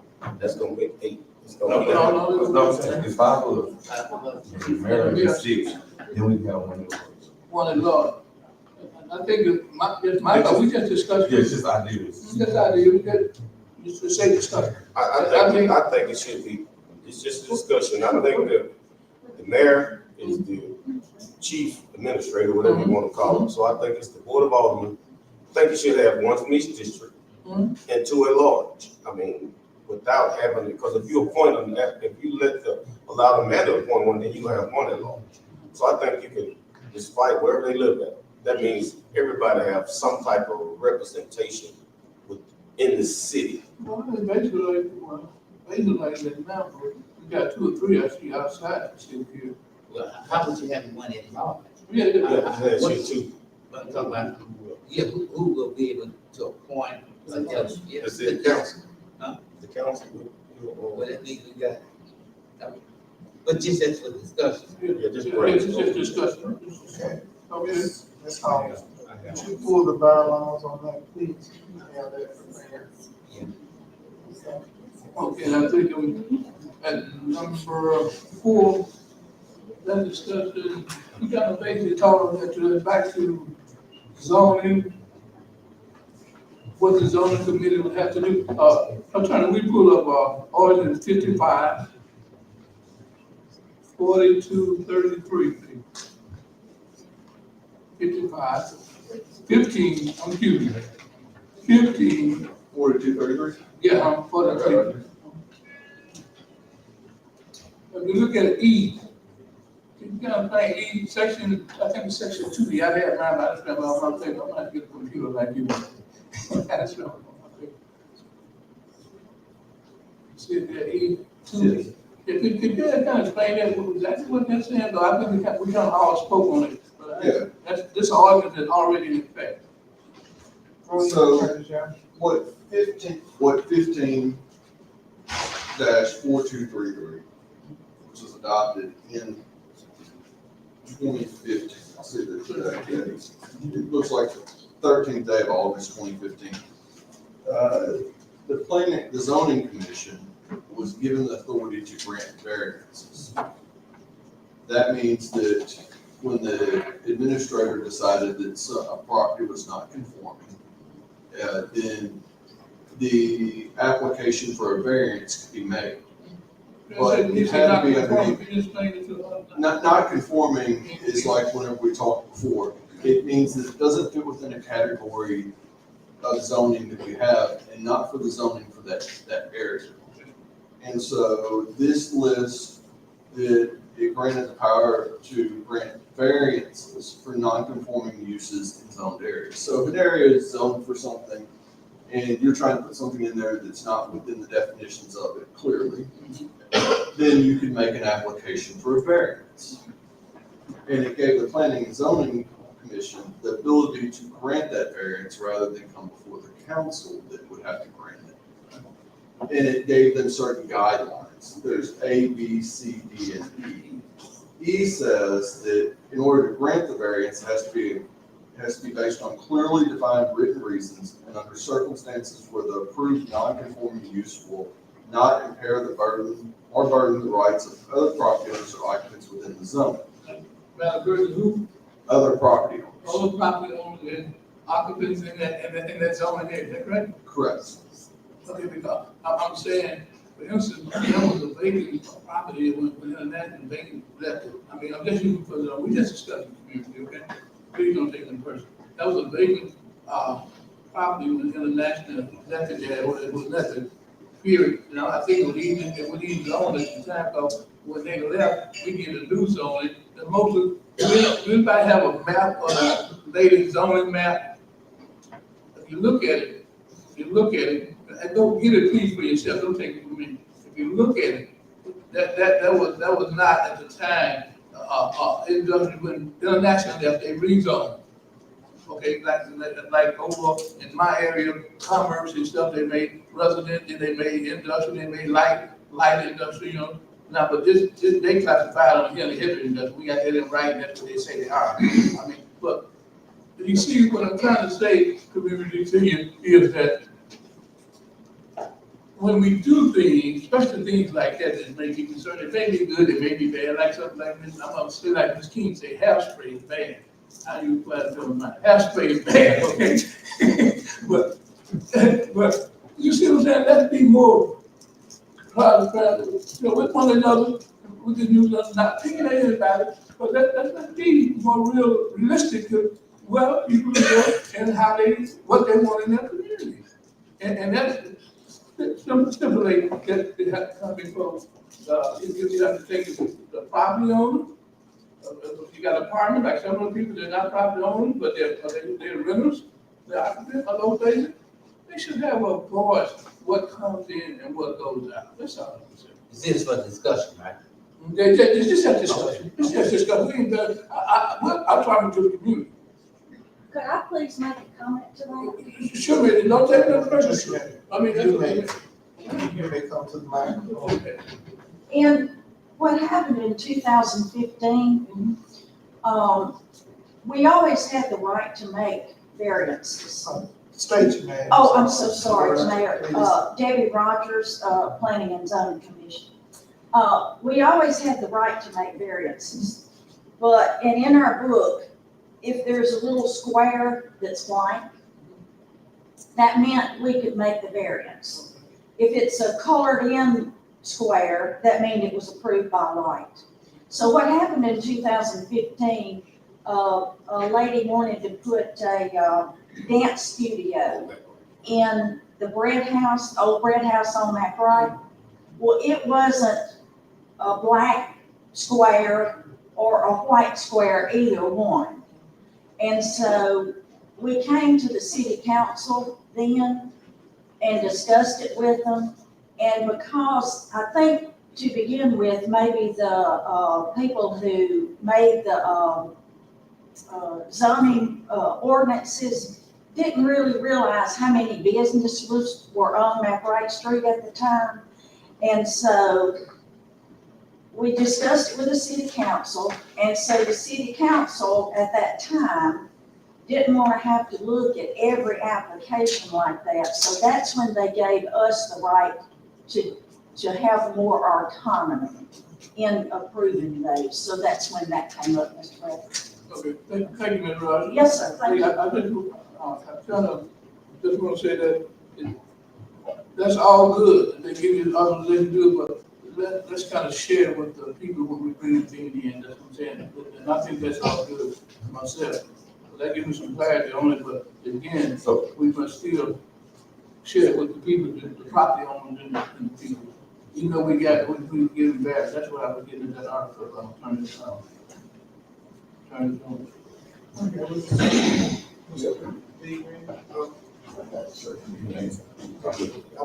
was just gonna say, Ms. Rogers, when she spoke about it, I was off with the year, but that was the example I was trying to use last time. You remember, Ms. Jones? I was speaking about that very issue when I was asking Ms. Holmes. I was referring to that bread house incident because it wasn't black and white, and they gave them the ability That was the amendment you were talking about. That's the amendment that I was talking about. And people saying I was saying the blue book, but it's the book and stuff, and I was making reference to, I was off on the year, but I was right with the location. That was the amendment they made after the fact to the ordinances to do the variances, to have greater autonomy over the variances. So prior to that incident, what was taking place? The city council was? No, prior to that incident, the planning and zoning existed since 2012. And that amendment gave greater, so there were some variances going to planning and zoning, but that gave greater autonomy over the planning, over the variances. See, what was happening is that book was so kind of strict. When it didn't allow it, then it was nothing you can do. But when, like you said, it gave them discretion as to give special zoning permits. That's what they call it, variation, because when you looked at it once upon a time, it was black and white. Either you can, it say you could or you couldn't. So when they start looking at it, they say, hey, we got too many problems here. We got more than kinks that we can. So when that incident happened on McWright, that's what made them really bring it back to the board. And to give them more, I just say, give them another avenue without coming to the board. Okay, so in subject to the special permits, so then the zoning board decides whom get the special permits. So what makes the cans and can'ts change? Like, just say you and I go get a special permit, but they grant you one, they don't grant me one. So that means their ability to come for the zoning. So I think the question was at that particular time. I'm talking about that. Okay, if there was a problem, if somebody was denied, they could come before the board. But yeah, but what I was asking was variances as far as special permits. So what's the standard as to if somebody gets approved or somebody doesn't get approved? Besides the zoning, because it's nothing in black and white apparently. So that means this is what I'm saying, dude. Just follow me. So that means Mr. Bracken and I goes to zoning. We both apply for a special permit. They approve my special permit, but don't approve Mr. Bracken. What criteria are they using to approve besides their own opinions? Well, that's what is in this ordinance right here. That's what's in this ordinance, is kind of the criteria to approve a variance. The provisions I'll break up, but I want to separate, I'll break up here. The overall standard of what they're choosing, and I ran this situation most famously in Morehouse Parish. The police jury had a gas station that they were going to put up on the highway that finally got built. There was an individual who owned a gas station, who may or may not have been on the police jury, who they wanted to discharge the sewer into the ditch, which needed a variance. It came to me, and the standard on that is were you being arbitrary and capricious? So you had to look at how many had they granted before, where you just denied somebody. Okay, let's speak with the topic she spoke at, the one that was on McWright. So the one that was on McWright, right? So apparently the zoning came through and voted a special permit. Right, so at that moment, what criteria was used to make them say? I think, so just the ordinance. That's 2015 ordinance, Is correct? this the main ordinance or just? That's the one that gave them the criteria for granting variances. I think what, to make it simple, if it does not allow it, that gives them the discretion to go in. Let's just say on McWright. If you give them the discretion. So just say the bread house, you turn it into a dance studio, right? Just follow me on this. But on down the street, what Councilman Green is saying, if you allow them to have a dance studio here, but if you on down McWright and you turn those people down because you got the discretion, there's nothing legally that nobody could do because it's not discrimination, because you got the authority to pick and choose what industry that I understand what you're saying, that you allow. And I see what the criteria is. What I'm saying is, there's nothing can be done if you allow one and disallow the other, the way it's written up now. That's why I'm saying there's nothing against this. I think we need to go revamp a lot of this and work together. I think communication is the key. And I think a couple of meetings ago, I think Councilman James Green was asking, can we get a list of which special permits was turned down? Because that's how we can measure approve and not approve. Yeah. Besides, if it's in this criteria, everything is criteria, and the zoning still can approve and disapprove, then we need to know what was disapproved so we can see. And it is important to know what's being approved and disapproved, because Right. the overall standard by law, rather than the ordinance, is whether it's arbitrary and capricious. And if somebody met the standards that are in there and somebody else met the standards, but one gets approved and one doesn't, then you've got an arbitrary issue where But they you're just can enacting. always come to the city council. Some people don't know. Well, and I guess that needs to be placed in there too. They can always come to the city council, and the city council can supersede the board. But I know that sometimes people have came, and I think it was someone on, was it Marvel? They went to the zone, they know that they can come. See, that's a question And we then asked they them. put there, Are zoning telling them, hey, you still have a last say so, and that's the council? right, That's, okay, that's a conversation. that needs to be in there. yeah, in certain categories, in variances you don't, in special permits you don't. See, that's. And that's what discussion. And see, Devin, if it does not, I know what you finna say. You saying, cause I looked at the menu, you had it was up to 2 o'clock, I looked at it. Yeah. So actually, if it don't state that, because you gotta read it, we wanted to change it to say that. Correct. That's why you're trying to enlarge your categories, That's so what that you're you trying to can. do. That's what Mr. Yeah, Rudd, we that's what wanted to actually say that. We're trying to get it consistent with what y'all are saying, Yeah. that's what the belief was, so we can get it consistent with the final decision on certain things can rest with y'all. Cause I know I have ran across people that didn't know that the council do have the last say so. They think the book stop in zoning, and that's not true. That's for who had been denied. It depends on which action. Right, yeah. So which action are you? Yeah. Say, I- The Board of Adjustments is the final action on variance. And then from there, it goes to the district court.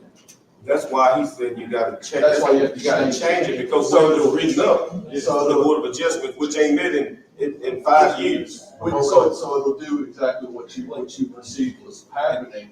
It'll do that so that you can then be there. Yeah, and then people need to be informed as well. And just like I And was, I think you'll have to update the chart, you'll probably put this out and probably publish some of this stuff so we can get it published. and also, it's just like when, code enforcement, when Mr. McDuffie, when he approves and disapproves something, that's when I kept asking the chairman, I kept asking you, I was trying to get some consistency. Because when McDuffie is turned down whether he approve or disapprove, he provides that list to y'all, to the zoning board.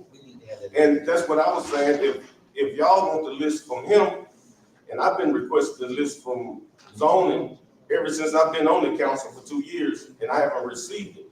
I'm saying if he can receive, if y'all can require him to give it to y'all, then I feel like when I was asking it, I should have been receiving it also. That's all I was just trying to say. We didn't have any that we turned down, Mr.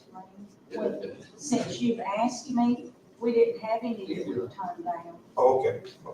Just, But you see where we're going? Yes, We Okay. need to start having that list back and forth. yes, sir. okay, We see the approval, but the non-approval. that's what I've been. We haven't denied any since you asked me. Now, in our past meeting, whenever it comes my time to do the agenda, we have had something that's on there that we didn't approve, but when it comes to my time, I'll tell y'all that. Okay. I mean, if you're ready for me now, that's fine, but I didn't know if Mr. Bradford was finished with his work. So Yeah, we we may not be we finished. still on your item. Still that you get I want to disagree on that argument. To read those last two, I didn't play mine here. Those last two, they say, so I'm not right here. Okay, but on in the same section, Joe, let's say in the 12-hour order. I didn't pass mine. I want you to, you count. I got to highlight this one. Now, it's the actual procedure right there. I mean, I know, but just put the last paragraph in the second last page. We got turn it on. Give out all this. Yeah, so I'll read it to you. Sure, please. Okay. You want me I'll start with the last two highlighted ones where it says be it further ordained. It says be it further ordained that all sections of any previous ordinances enacted and sections of code of ordinances enacted that are in conflict herewith are hereby repealed. So that's a repealing thing, so you don't have conflicting ordinances. And it says be it finally ordained that this ordinance shall take effect following publication upon final approval by the mayor and board of aldermen of the city of Ashburn. Gotta be, what public, gotta be publicized, that's what's in publication. In other words, when you do study what was done, it should have been publicized. I'm understanding that right? Correct. Okay. In accordance with the city charter and code of ordinances. So that's just the thing saying that the date. So one of those says that the first paragraph says that anything that's conflicting is null. Mhm. And so the second paragraph says that this is effective immediately upon final approval and when it's been published. Okay, then what the last say about coming before the mayor, the board of the very last? Nothing says that you have to come before the board. Oh, let me see what you said. That just says that, You got- that's just the effective date. Everybody want to take the first one, yeah. Attorney Jones, now, this is discussion now, we haven't put anything down on paper. We need to meet, excuse me, I'm sorry, I'm with. excuse me. We need to meet, That's May yeah, 27th meeting. yeah, we need to meet. Is it May 27th? I believe it's May 27th is what the draft one I have is. You never line off. Which line? It say, in accordance with the city charter, you see that? Code and order provided of the city of who? Bastrop. In other words, all the zoning and everything that goes along have to be approved by, it have to meet, in other words, it have to line up with our charter. It have to be approved by the city of Bastrop, you know. Yeah, That's the last line. that, I didn't leave that line. I mean. That line just says the I'm effective, sorry. that line just says the effective date of it is after this is done and published pursuant to the code of ordinances of the city. It's just an effective date paragraph. Okay, it said adopted, at a regular meeting, it say, by the city of Bastrop, I'm sorry, I went up one. It said in accordance with the city charter, that's what I'm thinking of. Yeah, that's just the effective date. Once it's published and finally adopted as the charter and code of ordinance requires, then it's effective. So it said in accordance, I'm saying right, it said in accordance with the Yes, city charter and code and ordinance. And it said in accordance with, that means it gotta line up with our charter, our codes, everything. Like when it said according with, I know it gotta be publicized, but it gotta be lined up accordingly. If you like with the city charter, code, and ordinance provided by the city. Maybe we That's can okay. try. It gotta be, whatever they do gotta be that provision's only for the effective date. effective date.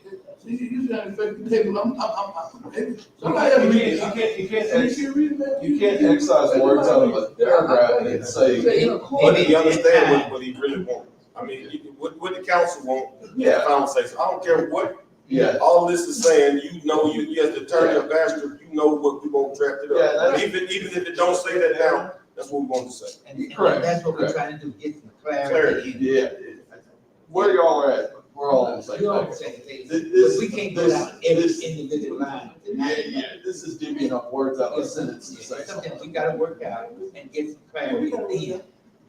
Yeah, we're in this side on the same page. Okay. Okay, no, good, I just want to make sure, I can read good, it said according, I can read what it's saying, according to the charter, Yeah, the code. we'll clarify Let's see all the that. back. All that is clarified. Question, Well, yeah. in accordance with, The city charter. city charter, And the only code. way to change the charter is the legislature. It got, Yeah, it got. it's an effective provision. You can't excise words out of a sentence and say that I think that's. You have to Yeah, use yeah. the whole. And I looked at it also, I see what Mr. Bradford is saying on there too, but I'm listening to what the attorney's saying, so what I'm saying, we need some clarity. So if Mr. Bradford is interpreting one way, if I read it, I'm kind of interpreting it the way he interprets, but when I talk to you, you're the attorney. So we need some clarity, we don't need no conflict of interest, we need some clear, we need to be spelled out, I see what you're saying, Exactly exactly. what you're saying, yeah. But we can't clarify. But Now, Tonight, right, that's where we're going. We're all on the same page. I'll say, man, we need to fix what a kindergarten will know, we want it spelled out. Very clear. okay. we just discussed, we're gonna move on. Appreciate it, Mr. Everybody Bradford. say we're gonna move on. Everybody say- All right, that's where. We have said number 5, discuss to take action, on zoning application and temporarily stop all work at 305, 355, that's, how you pronounce that? S-A-S-S, 305, Jefferson. And 705, 350 Jefferson, and 705 Collins Lane. Now, after listening to everybody speak, let's take a deep breath for a minute. You know, we gotta think about soup, we gotta think what's the best interest of our city. You know, we all on the same, we're all thinking what's the best interest of the city. We don't know what's going on with that, personally. We don't know who those people are that bring this in here. Sure, we want to develop that, no doubt in my mind. I want to, I think everybody out here wants to. But we don't know anything about those people. In my research, they tied up in a lot of illegal stuff. They got excuse. Okay, excuse me. Oh, yeah, let's take that back. They don't seem to be clean cut. I say that we all kind of understand what I'm saying without saying it is what it is. But I know they in court in several different states. You know, they have a lot of suits that they're coming down on every land they're coming down on. We don't know. We just little small towns. Not people lose down the valley. Don't get me wrong, I like to think that nobody does anything intentional. And I don't want to call anybody any livelihood. I'm not trying to take anybody food out their table. But I want their children to live comfortably and be safe too.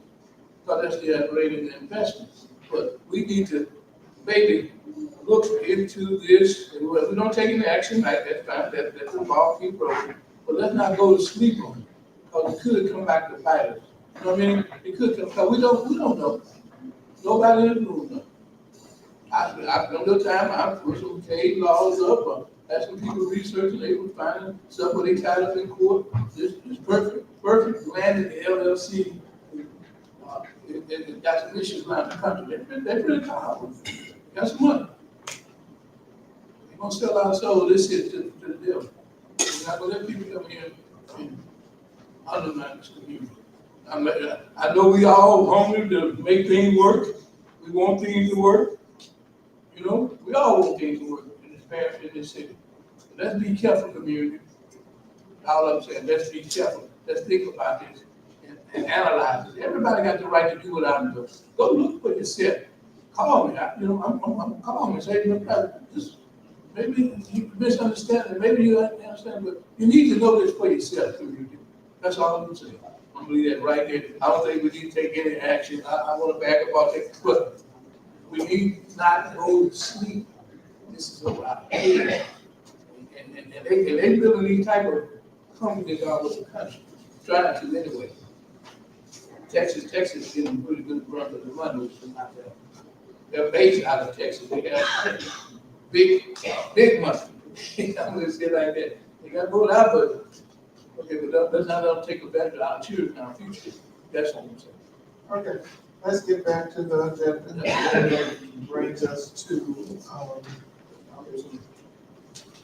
inserted at number 8, so we're back at consideration of an action on the reports of committees appointed of the governing body. A, Finance Committee report.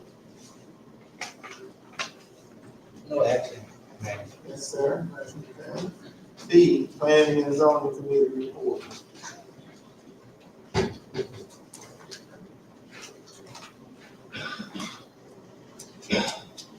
had, two special use permit requests. One was at, do you mind if I get this podium? Go ahead. Excuse me.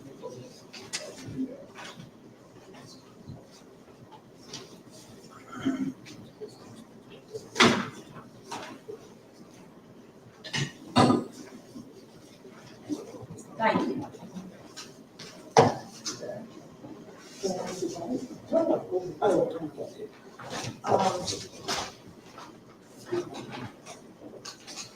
I'm sorry, I should have had this application already out. Okay.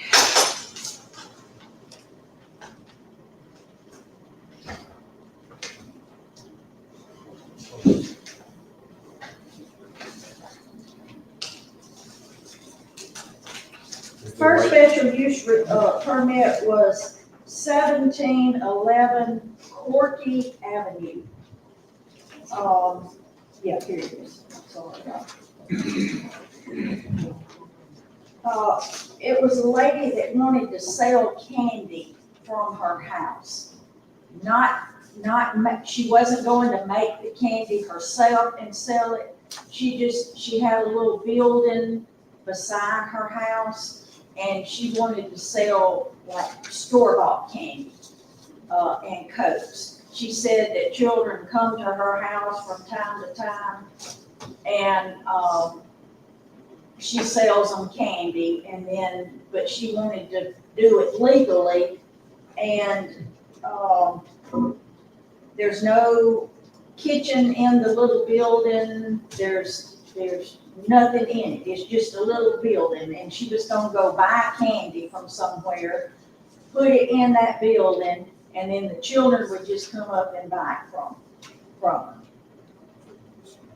We didn't really know that was the best fit for the neighborhood, so we tabled that until we could do more research.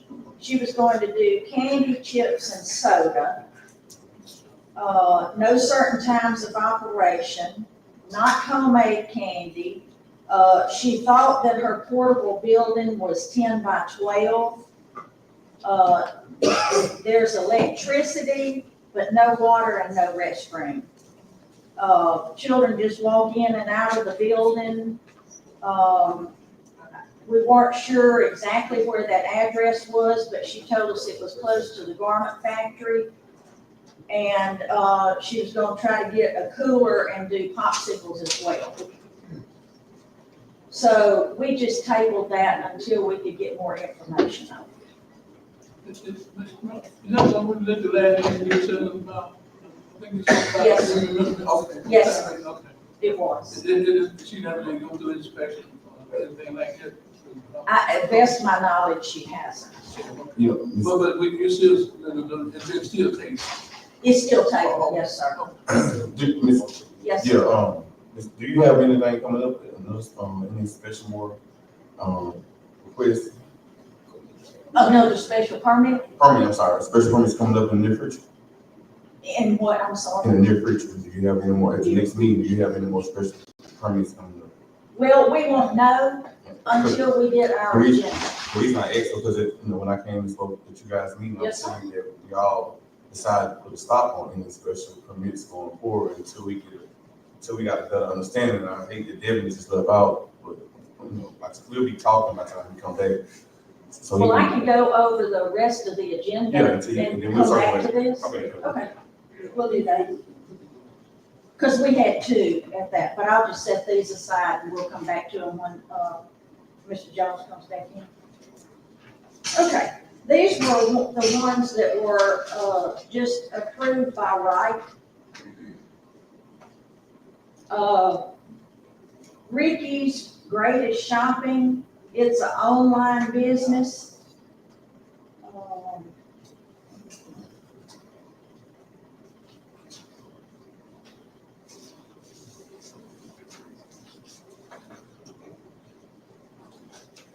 Yeah, his is an online business for, clothing and things like that. Online only, nobody's going to be at his house or anything like that. The next one Anywhere Towing and Hauling, 203 Crystal Street. It's also an online, people will call him if they want to haul items like, equipment, moving from one house to another. He has a trailer and he's going to haul things to people, but they just call him and then he goes out to their house. Next one is, Grit and Grind Coffee, 635 East Madison. They've had a little truck that's out at Simmons Sporting Goods, but they're wanting to open a brick and mortar store. And that will be at 635 East Madison, which is in the Magnolia Shopping Center. And it will be that little building in the middle that was a branch bank. Okay. That's where it's going. Okay, good idea. Next one, K9 Outreach. They were just going to do an event at the MAC. And it's a band. Next one, CP Customs. It's a tent shop. They used to be beside Johnny's Pizza, and they're moving now to the old RNS building, which is kind of across from the visitor center over on the Does side. that fall in the Main Street category? Is that in the corridor of Main Street? Yes. My thought would be yes, but I don't know that for sure. I don't know exactly where that stops, Mr. Green.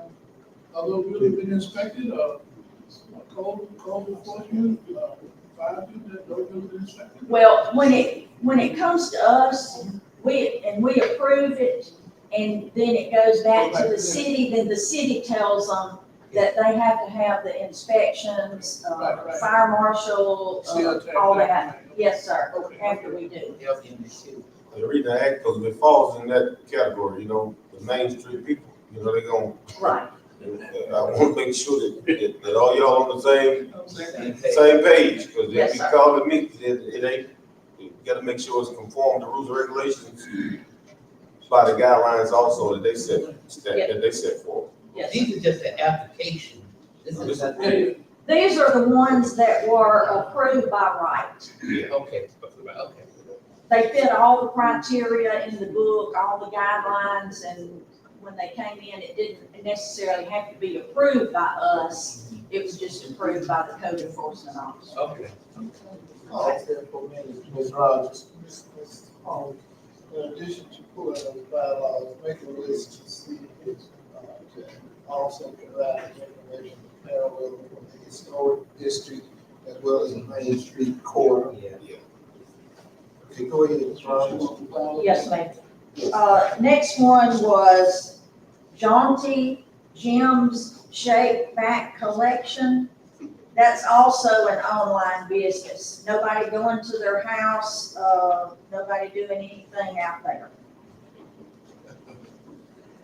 Linwood Management, 117 South Franklin. That's online sales, so nobody will be there. They just take online orders. Caring Hands Heart Rural Healthcare, 532 South Washington. They have their license already, and they're moving to 532 South Washington, which is near Pierce Pharmacy.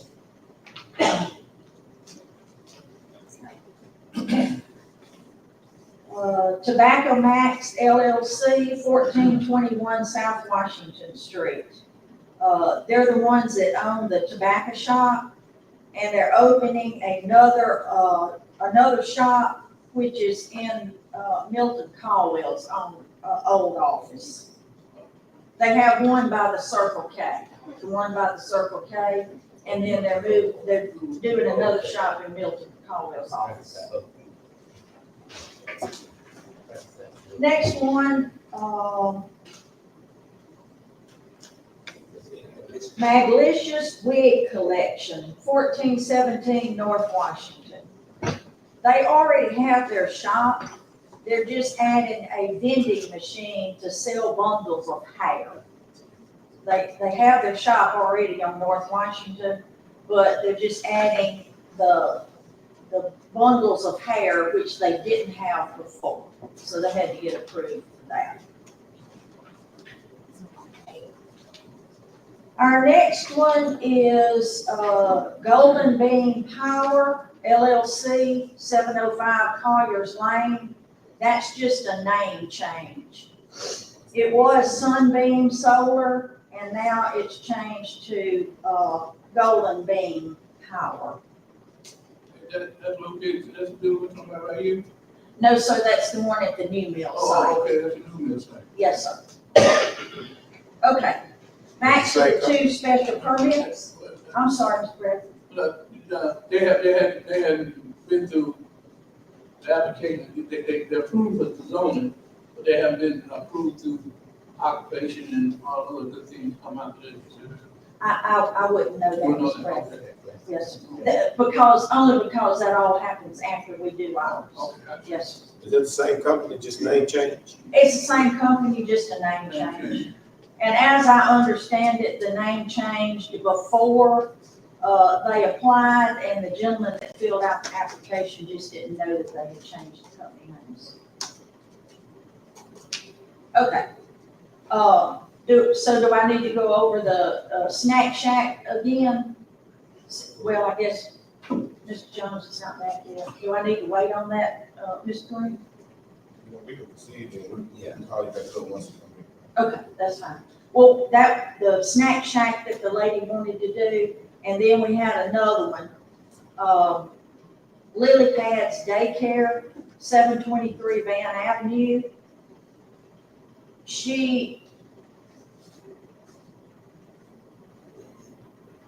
She's going to do a childcare business, a licensed childcare business. There's actually two houses there. They used to be owned by, I think it was Mr. Walter Moore. He had a childcare thing there. Right. It's 723 and 725 Van Avenue. They're going to be open Monday through Saturday, 6:30 to 9 p.m. They're wanting to do 9 p.m. just for people who work late, or maybe somebody that's going to school or something after work. They'll have 10 staff when they get up and running.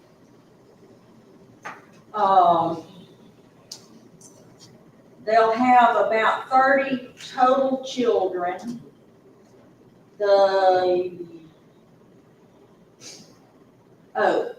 From 0 to 5 years old will be just regular hours, and 12 years and older will be the extended hours. But the state's gonna have to approve that.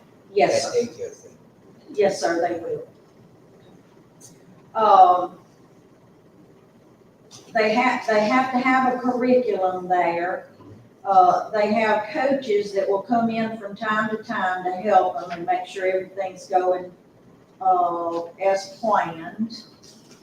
And we held that, we didn't approve that, we didn't know really exactly where that was and what was around there, but we've since, a couple of us or three of us have since gone out and looked at it. Now they're all boarded up, and I met out there with the gentleman that's helping do it. And they have people going in now working on the houses to fix them up on the inside, make sure the plumbing, the water, the electricity, make sure everything's working. The backyards, I drove out there and went out with you.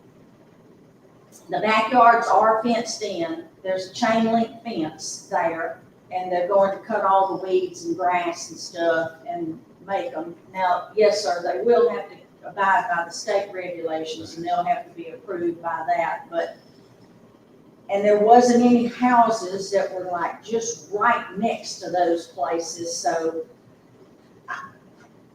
I personally didn't see anything wrong with it. The other person that went out, they didn't see anything wrong with it, so we were going to decide, you know, at the next meeting or whatever the council instructed us to do. Pending state approval, Pardon me? pending the state approval. Yes, sir. If the state does not approve it, then. That's right. And we can put stipulations in there. Like if we approved it, we could put pending state approval, pending the, you know, whatever we wanted. We have approved some before and put stipulations on them. Ms. Rogers, Yes, ma'am. Mr. Chief Williams, will you come up, please, and back to the daycare center? How long has it been closed? I have that. 12 to 15 years. 12 to 15 years. Okay, and once an operation has been closed for a significant amount of time, what are the guidelines, Chief We're Williams, in gonna require them terms to go through the state fire marshal to make sure it's brought up to today's code. of firewall, Whatever Fire fire alarm. alarm, just sprinkler system, and all of that? just depends on the side. Okay. They don't want a little sprinkler system that's Are they gonna have to have a sprinkler system? It just depends on the Yeah, square that's the footage. lady. and that. Excuse me, order? Fire alarm system probably definitely gonna be required. Yes. Okay. But it'll go through them, through today's code, and then they'll go out and do the inspection, if they have to do any changes to the building itself, as far as that, they'll get permits. Okay, thank you. Come back, Ms. Rogers. Yes, ma'am. Go ahead. And that's all we had in our packet this time. I got one question for you. Okay, go ahead. Yes, sir. Mr. Brown. Okay, you said something that piqued my curiosity. You said that when the name changed, you said that they made a mistake. They didn't know that they changed the name when they filled out the application. You said the company, I'm trying to recall what you just said. I want to be very, very clear.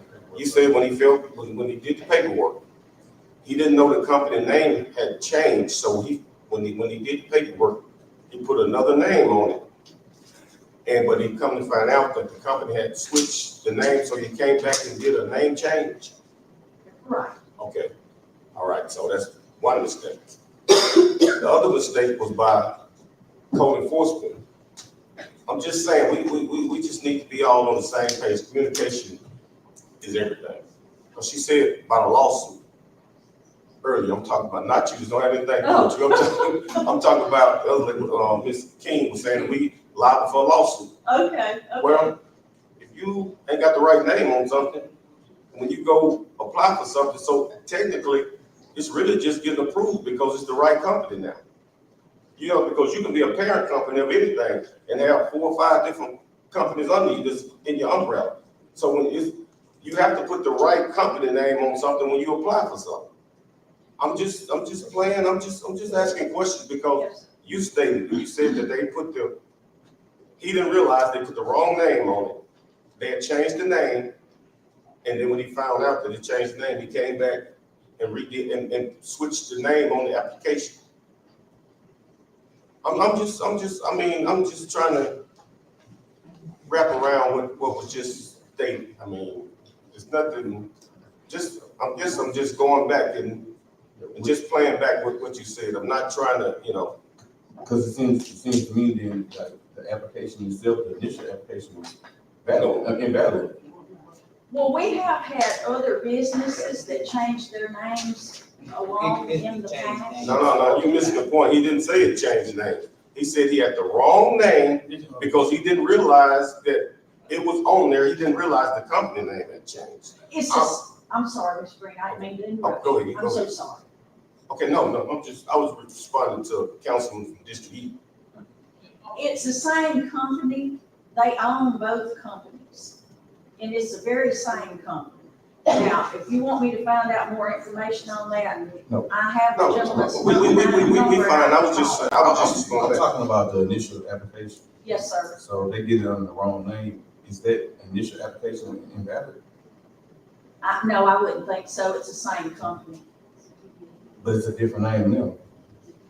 Well, that'd just be like if, So initially, what did you approve it? What did zoning approve it? wait a minute, I can tell you.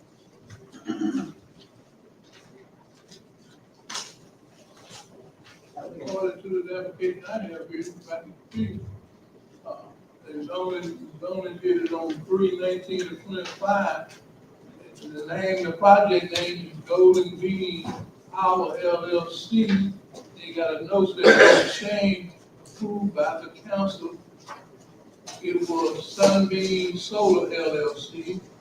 And this application don't have no address, we did it, where it come from, is that? Did the EIN number change? Because typically when you I'm do, sorry, I don't know that. because that's gonna be, Devin, you can answer that. Do you know if the EIN number changed from the initial application? I've never. So, okay, hypothetically speaking, if the EIN number did change, then that make the first application invalid, right? Yeah, I mean, it would be a bait and switch of a thing you can't hold a spot with an application. It was initially Sunbeam Solar. And the name changed to Golden Bean Yeah. Power 'Cause you said- LLC. Yeah, you said it's the company on both, so that's why I'm asking you, do they have the same EIN? And it's gonna be vital. Yes, sir. I don't know that, Mr. Green. They don't have to put their EIN numbers on here, so we don't see those. And I apologize, but I don't know. I can find out. Mr. Rogers, with all respect, how the application is, with the name change, that one, they don't have who applies for it. Who applies for it? This is what I have, it's a application owner note blank, address blank, phone number blank, state blank, number blank, signature blank, blank, chairman, administration blank, date of action blank, then it says approved by the zoning board, written in ink. That is written in ink on there. No particular member of the board signed this application, but we'll let them operate on it. Everything's blank, we don't know who they are. Again, I keep telling you, community, I'm talking about community, I like it. Okay, I'll tell you, they end up. I don't think they put that information because it was the same as before. Now, I don't take these applications, so I can't answer for the person that took it. Okay. But probably it was because it's the same thing as before, and maybe they just didn't see that it was necessary to write it again. Yeah, but you change the thing, I'm saying, I'm not talking to you. Yes, sir, I know. We got community discussion. What over my business? This is so, there's nothing to like, you got Golden Bean, project name, Golden Bean, Power LLC, and nothing, who is it, what is it? Then they don't even say who approved it, they say approved by the zoning board. What zoning board? New York zoning board? What zoning board are we talking about? We gotta be careful, my friends, my community. That's all I'm saying. We all need to be careful and more consistent on what we're doing. Cause I do have a couple, I'm just trying to clear my mind. Sorry. We gotta be careful what we're doing. Who are they? Believe me, I think they're here. I pay very close attention. Maybe they'll give me an opportunity to speak. Let's pause, we have less than a quorum here. But this is, particularly application you were on, we say we are. Only, actually. And let's pause, because we have less than a quorum present.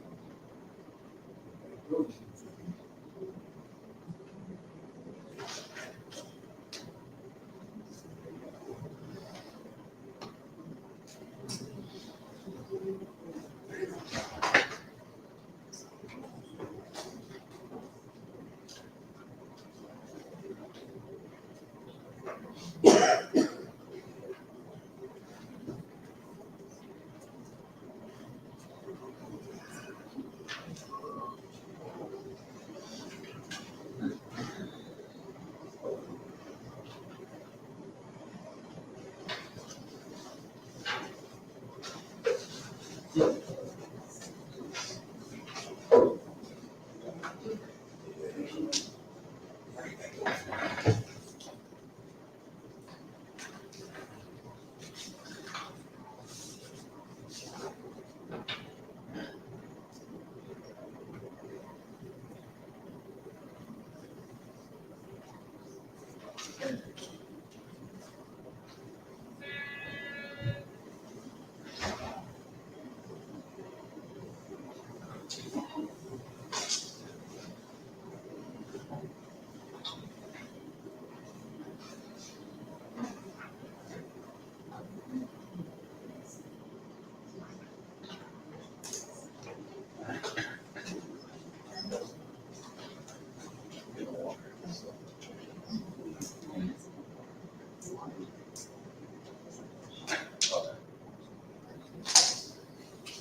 All right, Ms. Collins, you have documented the tag calls the meeting. I think we can resume the meeting as possible. There was, Go ahead, Roger. I'm sorry, Mayor. There was some more information that I had gotten from the gentleman when I spoke with him. There is a data center, but he told me there was, within the next 10 days of when I spoke with him, which was around the end of March, probably the 22nd through the 23rd probably. He said within the next 10 days, there was a container supposed to be coming with one of the data machines. And it was going in the current site, which is the old mill site. They don't have enough power with the solar panels they have now to run any more than that. And that's why they wanted the site at the new mill. They weren't selling their energy or power to anyone else. They were going to build a larger building on about 5 acres, excuse me, at the new mill site, and bring in some more of these data machines. And then they would have enough power between the two sites to run the machines that they wanted to run. And it would be about 15 jobs when they got all those put in and up and going. So that was just a little added information that I found out from the gentleman. We have a representative here representing, to just fly in, sir? Yes. Okay. I think he can better explain if you would. If you would. Were you finished, Ms. Rogers? Yes, ma'am, unless anybody had any questions, that's all we have. Okay, come on, sir. And what's your name? Address? Hi, everybody. What you represent? My name is Mark Khan, and I represent Perfect Land Holdings and the Golden Beam Solar Farm that's coming over here. And basically, as she pointed out, there's going to be a solar field over here. There's going to be a solar field at the Collier site as well. And these data centers, which these days everywhere around the world, not just the United States, people are trying to get them. So it takes a lot of power. When we talk a lot of power, we're talking about 70, 100 megawatts. The old paper mill only had 35 megawatts available between the two substations that you have over here, the north side and the south side. And there's not enough power, so we have requested Entergy, we're already in conversation with them, that they would be bringing in more power. But the reason we bring in the solar panels, which is renewable energy, which if you look at any developed nation in the world, from Scandinavia to the United States, to California, to the north, East Coast, everywhere, you have renewable energy, which is the most cleanest form of energy. And no, it does not cause any kind of cancer to anyone, which I've been hearing that some people over here have speculation that might do that. And the 15 or the 20 jobs that we're talking about is just the beginning.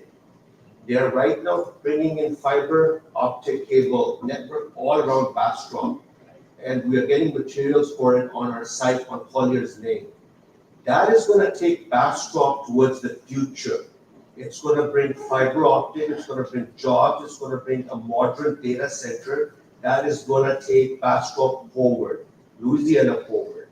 If you guys know how many renewable sites are being opened in Louisiana, in the state of Louisiana as we speak, and not just Louisiana, you look at Michigan, the whole Inflation Reduction Act was about this. So renewable energy could come to the United States. If there is any fossil fuel energy that's being run right now, that is what's dangerous for the human beings. So if you have any specific questions about this project, I'm all pleased to answer those questions. But as far as the solar fields are concerned, there are going to be two solar fields. One is 3 megawatts over here. One is going to be 6 to 9 megawatts. And other than the solar field, there's going to be a huge data center. And these data centers take a lot of space, a lot of room, a lot of cooling. Now, there are two kinds of data center. One data center where you store data, which like when you had websites and everything, so you had data centers all over Northern Virginia and Loudoun County, for example. And now the modern data centers are AI-based data centers. These data centers are going to need cooling as well, which means added electricity, natural gas, and cooling plants along with it. So, I mean, if there's any specific questions that you guys might have, anyone, I'm ready to answer those questions. And I'm thankful to the city and this lady and everyone in the city. They've always been, Mr. McDuffie's office, the fire chief's office, they've always been very helpful to us. They've always been very nice to us. And we've been here for 2.5 years now trying to get this up and running. But because of supply chain issues, as she mentioned, our container is sitting in Indiana right now, one of the containers. It's supposed to come over here. But we are offloading right now as well on Collier's Lane. We have about 6 megawatts of solar panels being offloaded. And there's one truck over there right now as we speak that is being offloaded. So if there are any specific questions that you might have, I'm ready to answer those questions. Okay. Thank you for the questions that may come. Could you set a time that you could be back in the area? I know you flew in from Texas. Yes, and that way you can stay with the agenda. Sure. Okay, and set up a time with Ms. King, development. You're gonna be back in town. Yeah. Okay. Go ahead. before. This is solar panels. Do you have them in any other location, in the city, in any other city limit? You put those in the city limit, are you aware, the solar panel field situated inside the city limit? Sir, what I know is that people within the city, people encourage them to put them on your roofs, on the residential rooftops within the cities. If you look at any modern city, you look at Toronto, you look at LA, you go to Oslo, Norway, you go to Helsinki, you will see that people encourage that people put renewable energy, which is not created by fossil fuels, on top of their roofs where they live, where they inhabit. Where they live? Yes, where they live, sir, on top of their roofs. We have them here on top of the roof. We ain't gotta go to New York. We have right here. Well, someone was smart enough I to ain't put talk on. over you now, I understand, I speak very little English myself. I Yes. ain't talk over you now. There was someone smart enough to put it on the high school as well. Your high school had a solar panel on top of it too. I understand that too, but we don't have solar panels of that nature. For instance, you say they are no harm, they're ugly, they are bright in our community. This is the heart of our city, sir. We're not New York, we're not Canada, wherever you come from. We're talking about the heart of this community. A population maybe 10,000, 6,000. I would urge you to take this community further towards progress. Okay. So this community could. I'll see you at the next meeting. Let me know when you come back. We'll talk about it. That's good. Okay, thank you. Thank you, sir. Okay, where does that bring us on this agenda? Public relations. I think we're on item 15. We just completed your report. Item number is actually not gonna be 9, because when we inserted became number. Reports of city officials or employees required by law, action of the governing body. Anything we have there? Okay. Number 10, action on ordinance and resolution introduced in the previous meeting, is that on there, Attorney Jones?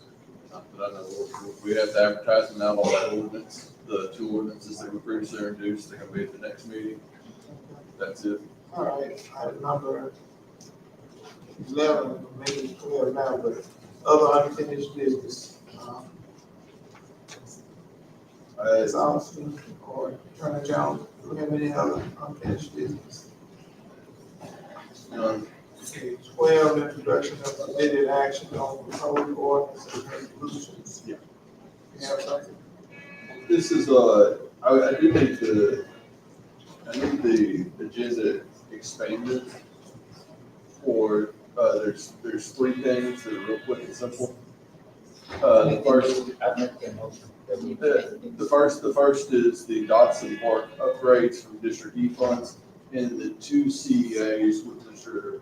Councilman Bradford's district regarding the Whispering Pines and the Juneteenth celebration. With the Juneteenth celebration. Oh, yeah, okay. So there's a motion to expand the agenda for that. Public Public comment? Public comment? None. You can vote it. You can vote to expand. Vote to expand the agenda. All in favor of expanding the agenda? Opposed? At this point, there would be, the first one would be the Dotson Park upgrades using the District E funds. It's a simple resolution. Mr. Locke wanted to use, he had reached out to me about doing a CEA. I discussed with him today that, hey, that's money used from your district that's just being used for the city. We wouldn't have to have a CEA, but you can do a resolution to show it. So he has a resolution that says he wants to expend up to $500 from the funds allocated to District E for the Dotson Park for the purposes of providing basketballs, pool table upgrades, fans, any items like that, just equipment upgrades and refreshing of stuff. And I have that in a resolution form for it to be put in tonight, and that would, there's a way to keep up with the funds being expended. That was an easy way to help keep up with it, just to do a resolution. I will entertain a motion on this resolution as requested by Mr. I'll put the move and second. Any questions? All in favor? Motion carries. The second thing would be the cooperative endeavor agreement between Whispering Pines and the city. Mr. Councilman Bradford reached out, said that he wanted to donate to them in the amount of, I believe it was $1,000. Whispering Pines, which is has been done by Mr. Locke, has been done by Mr. Green, D. Green. It'd be a similar thing, similar CEA. I have it done, ready to produce it. We can print it out tonight. And it just need to vote on giving them $1,000. So in return, they would continue the cleanup activities that they're doing so that they can get everything Good going. job out there. I make that motion. Second. All in, any question? All in favor? Motion carries. The last one to expand on was, Councilman Bradford reached out and with his district funds wish to, allocate it was this 5,000. I think it's, It says 1,000 out the bottom, what was it about?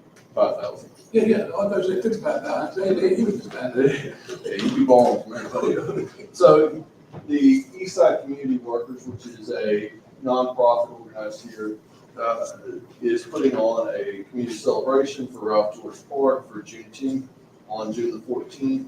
The cost of the event to be able to put on, which would provide enrichment, education, things like that, and benefit received. The cost to that group is, he wishes to donate out of his funds the $5,000 or to be able to do that. I have the CEA that does that with the work. I have their EIN paperwork, and they have to fill out W-9 just like that.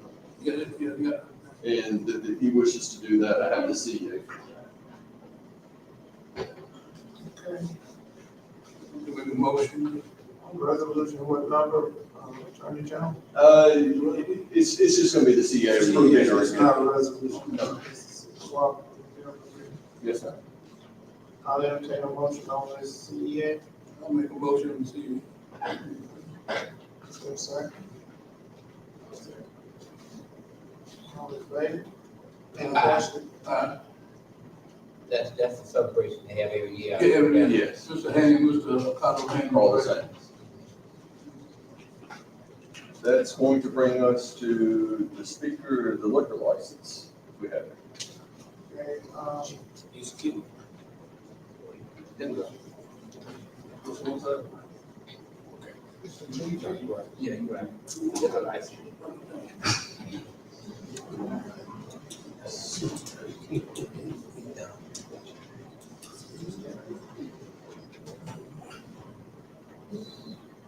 We got one new liquor license, and that location is gonna be Tobacco Max LLC, 1421 South Washington, Class A liquor license.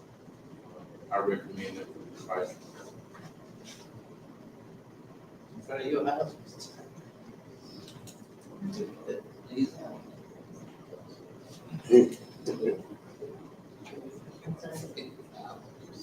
liquor store, what address, please? 1421 South Washington Avenue, the same place that Ms. Rogers was telling you get a tobacco license. Yeah. You like that? Make that motion. To accept The liquor store? What, Garrett House? See, The old Milton Caldwell's, yeah, I know it's right across the street from my house.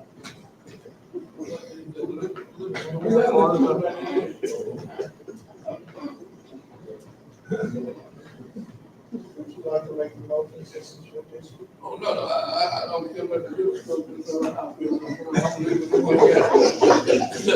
Go ahead, I'm not gonna be mad. I'm going on with it. But go ahead. I make a motion. Reluctantly made the motion, so we need a second. Properly moved, or reluctantly moved in a second. Any questions? All in favor? Any opposed? I didn't make a motion.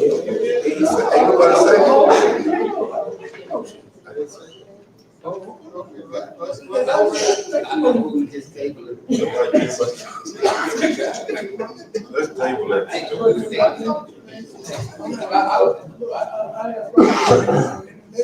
Go ahead. I'm not keeping anybody business, make a motion. I mean, they passed it, fine. Okay, let's do this again.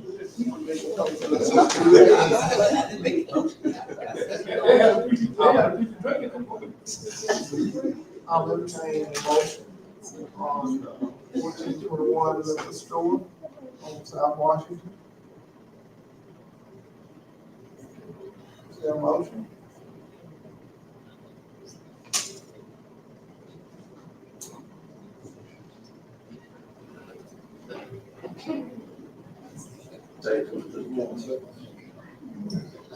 I make a motion. Second. Properly moved and second, any questions? All in favor? Any opposed? Roll call? District B, Mr. Bradford. Here? We have one in the store, and I think officers were with it, that in the summertime get kind of wild in the neighborhood, and we have one in the store directly from my house, and this is gonna be south of my house, and that's quite a pretty good crime area. And I'm just speaking from the neighborhood, you know, don't get me wrong. That's one reason I'm opposed. I mean, nothing against people that don't put it out, but we got one that's just so there, I can say. Can we just say that vote and table it until the whole council get here? If not, then what? You can rescind it. You can just wait.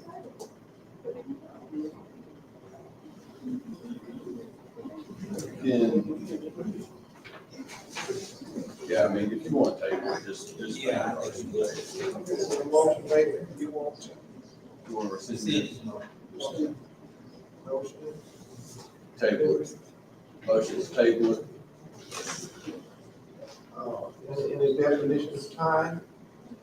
27. 27. That'd be, everybody be on 27. That'd be good. Home information, make sure that it can table until a specific time. Just table it to the next meeting. Okay, to the next meeting.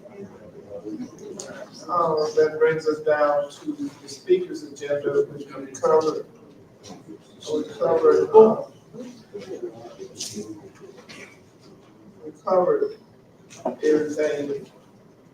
Well, I guess we covered everything. But we're down to the Sheila Eddy.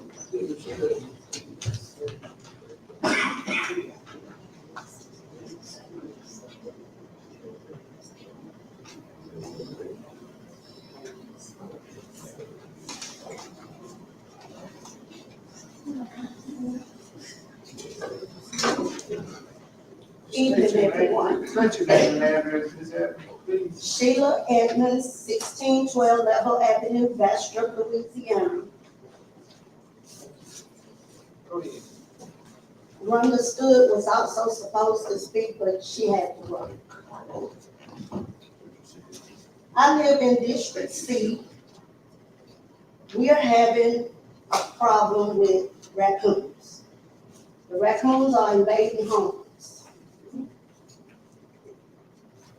Back in March, raccoon got on my roof, tore off my shingles, up on the plywood and got it off. Animal control did help me trap the raccoon. Insurance did agree to replace the roof. But I have neighbors and their families on the next street, and the raccoons are invading. We have two main problems. Across the street from me is a property that's abandoned. The raccoons are housing there. The next issue is one of my neighbors. She has stray cats. She pours the cat food on the concrete. The raccoons, I guess they sensed it, discovered it, and they comes across the street. I have seen it plenty of times with my own eyes. And they eat the cat food. Now, if they're eating her cat food, when my neighbors are putting out traps and putting food in the traps like he told me, they're not interested in my food. because they already done got full over there. So you can't travel. What I'm not understanding is, I spoke to several people. I did not write dates and times, but I think I should have. No one has spoken to Miss Suzanne, that's my neighbor, to get her to understand the problem that she's causing. One of my neighbors spoke with her and told her that she was part of the problem. She said, no, she wasn't. But we see it different. Now, I had called up here one day for the mayor. She wasn't in. I spoke with Miss Lee. She transferred me to Mr. Jacob. We talked. He asked me where was the structure, and he was gonna take a look at it. And he did, because we spoke later that afternoon. And he said he saw openings on that structure where the raccoons could come in and out. He said he spoke with the code enforcer, letting him know he needs to speak with the property owner. He said he had, but that's not what he spoke with her about. I had already spoken with the property owner, with the code enforcer several times, because this property was not mowed not one time last year. So that's what he had spoken to her about. It was not about closing in the openings on the property. I do know her. I did not know how to get in touch with her, but I searched until I reached her, and we had a talk. And she agreed that she was gonna get the problem taken care of, because I explained to her, the family that moved in next door to your property, they have 5 children that like to come outside and play. No one knows the problems that that family has had with those raccoons, because the overhang on their home is siding. Anyone knows all you have to do is take a broom handle, you can bump the siding loose. So the raccoons, time he closed it up, they found another area. It got to the point where he told me he know those raccoons were inside the wall of his home. The wife was afraid. They were to the point they really weren't sleeping. They sitting outside at night watching the raccoons, telling me, well, I'm in the house in the dark, that they still see the raccoons going across the street to Miss Suzanne's to get the food. I know they tell the truth, because one day last week I sat outside till after dark on my carport. And I looked around the corner of my car and there was a raccoon. And I said, scat. And it then bagged up. It went on and jumped her fence. That's what it did. It went in her backyard. So my thing is, let me back up. Rhonda Stewart sent me a picture one night. The raccoons getting in her loft. They went a little further. They were tearing a hole in her ceiling, trying to come down through the bathroom. I asked her, what did she do? She said she ran outside. She called her sister and her friend, and she called the police department. The police department told her to call Wildlife and Fisheries.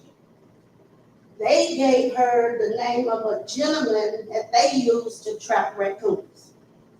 He gave her a price, but he told her there was a waiting list. So that never happened. On the next street over Jamar, I spoke with several people over there. Same thing. Raccoons getting in the lofts, in their sheds, in the lofts, trying to get in their homes, on walking the roofs. We have a problem, a real problem.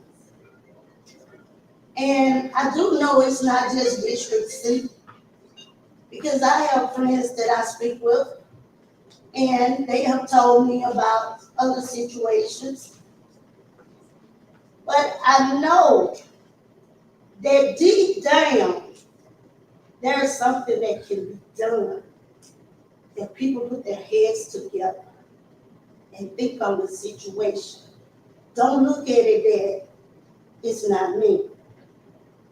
Cause in 6 months it could be.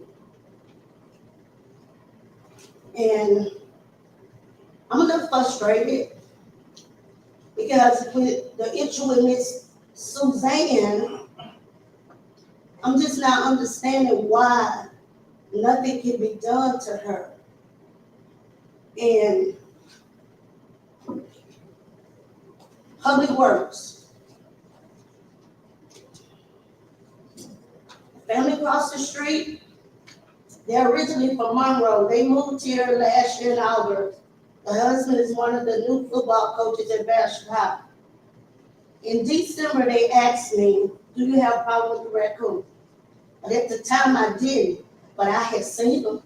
I had seen them 5 at one time leave up from that property and go up Miss Suzanne driveway. And they said raccoons was in their law. I contacted Councilman James Green. He contacted Public Works. They put some traps out. They caught 2. There's more than 2 over there. But their thing is, they only put their traps out for the daytime. Before their shift ends, they have to collect them back. Because they're scared someone is gonna steal them. Now, I understand that. But at the same time, even though those raccoons over there by me are a little extraordinary, raccoons mostly move at night. So that's when the traps need to be out. And all I'm asking is, at this point, I think my problem is solved. I don't see any other way that they can come in my house unless I open the door and let them walk in. But I'm gonna look out for my neighbors.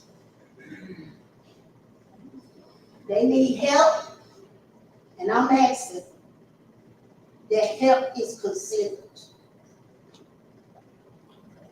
Thank you. Thank you, Ms. Evans. Had a long conversation with Ms. Evans. She shared her story about that. I think what we need to do is look at the root cause of it, and you have identified one thing when you do put out cat food, they tend to be drawn to that. So, Mr. Orals, you will look into some options on that. Is that wooded area behind you, Ms. Evans? No, ma'am. It's not. Let's try to see what's causing the infestation of it. With your neighbor that's putting cat food out on her own property, personal property. Don't know what we can do in terms of that. Attorney Jones? So if you have things that are attracting nuisances, I mean, that is within your code enforcement ordinances. If you create the situation that causes infestation, animals, stuff like that, that is citable and can be cited, and you're in violation. Chief, where's Chief Reed? If you will get together with Mr. Oral, and let's see what we need to do to eliminate the root cause of the problem. Go ahead. I spoke with Ms. Evans on several occasions, and she indicated to me just what she said, but she said also another problem is that when they do catch a cat in the trap, and it goes out to, where is it, out of control, they picks it up, but then it's the same person that continuously go out to the shelter and bring cats back. Look like when you trap cat in the neighborhood, it's been a nuisance. If you don't put it to sleep, you put a collar on it, so if it comes back in the neighborhood, you know it done came from the animal shelter. You just can't keep trapping them and taking them out there and bringing them back to the same neighborhood, the same cat. You think it's gone, you look up, and he's back in the neighborhood because the same person is going back to the shelter and bringing the problem back. So it's a never-ending cycle. So we have to work with the animal shelter and do some more code enforcement.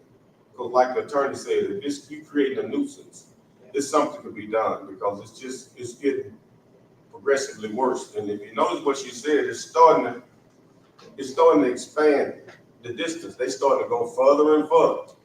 It started over here, now it's just expanding. And dilapidated housing, I think if we attack those problems, I think it would help a whole lot. But she has been dealing with this problem, and I think I can sense it in her voice, because she talked to me about it. The other people in the neighborhood talked to me about it. So something needs to be done. We all need to work together. Just like we talk about other things, communication is the key. I think we can all work together and solve just problems in general. I think networking is the best solution to any city's success. So my heart goes out for you, because you're in my district, and I feel like I'm handicapped as to what I can do, because I bring it to the administration, and then they take it to Public Works, and then it's the trapping situation. So I think I've been in contact with her, so I feel your pain, and I promise you, I'm gonna work as hard as I can to work with the legal, with the attorney, and anybody else to resolve this issue.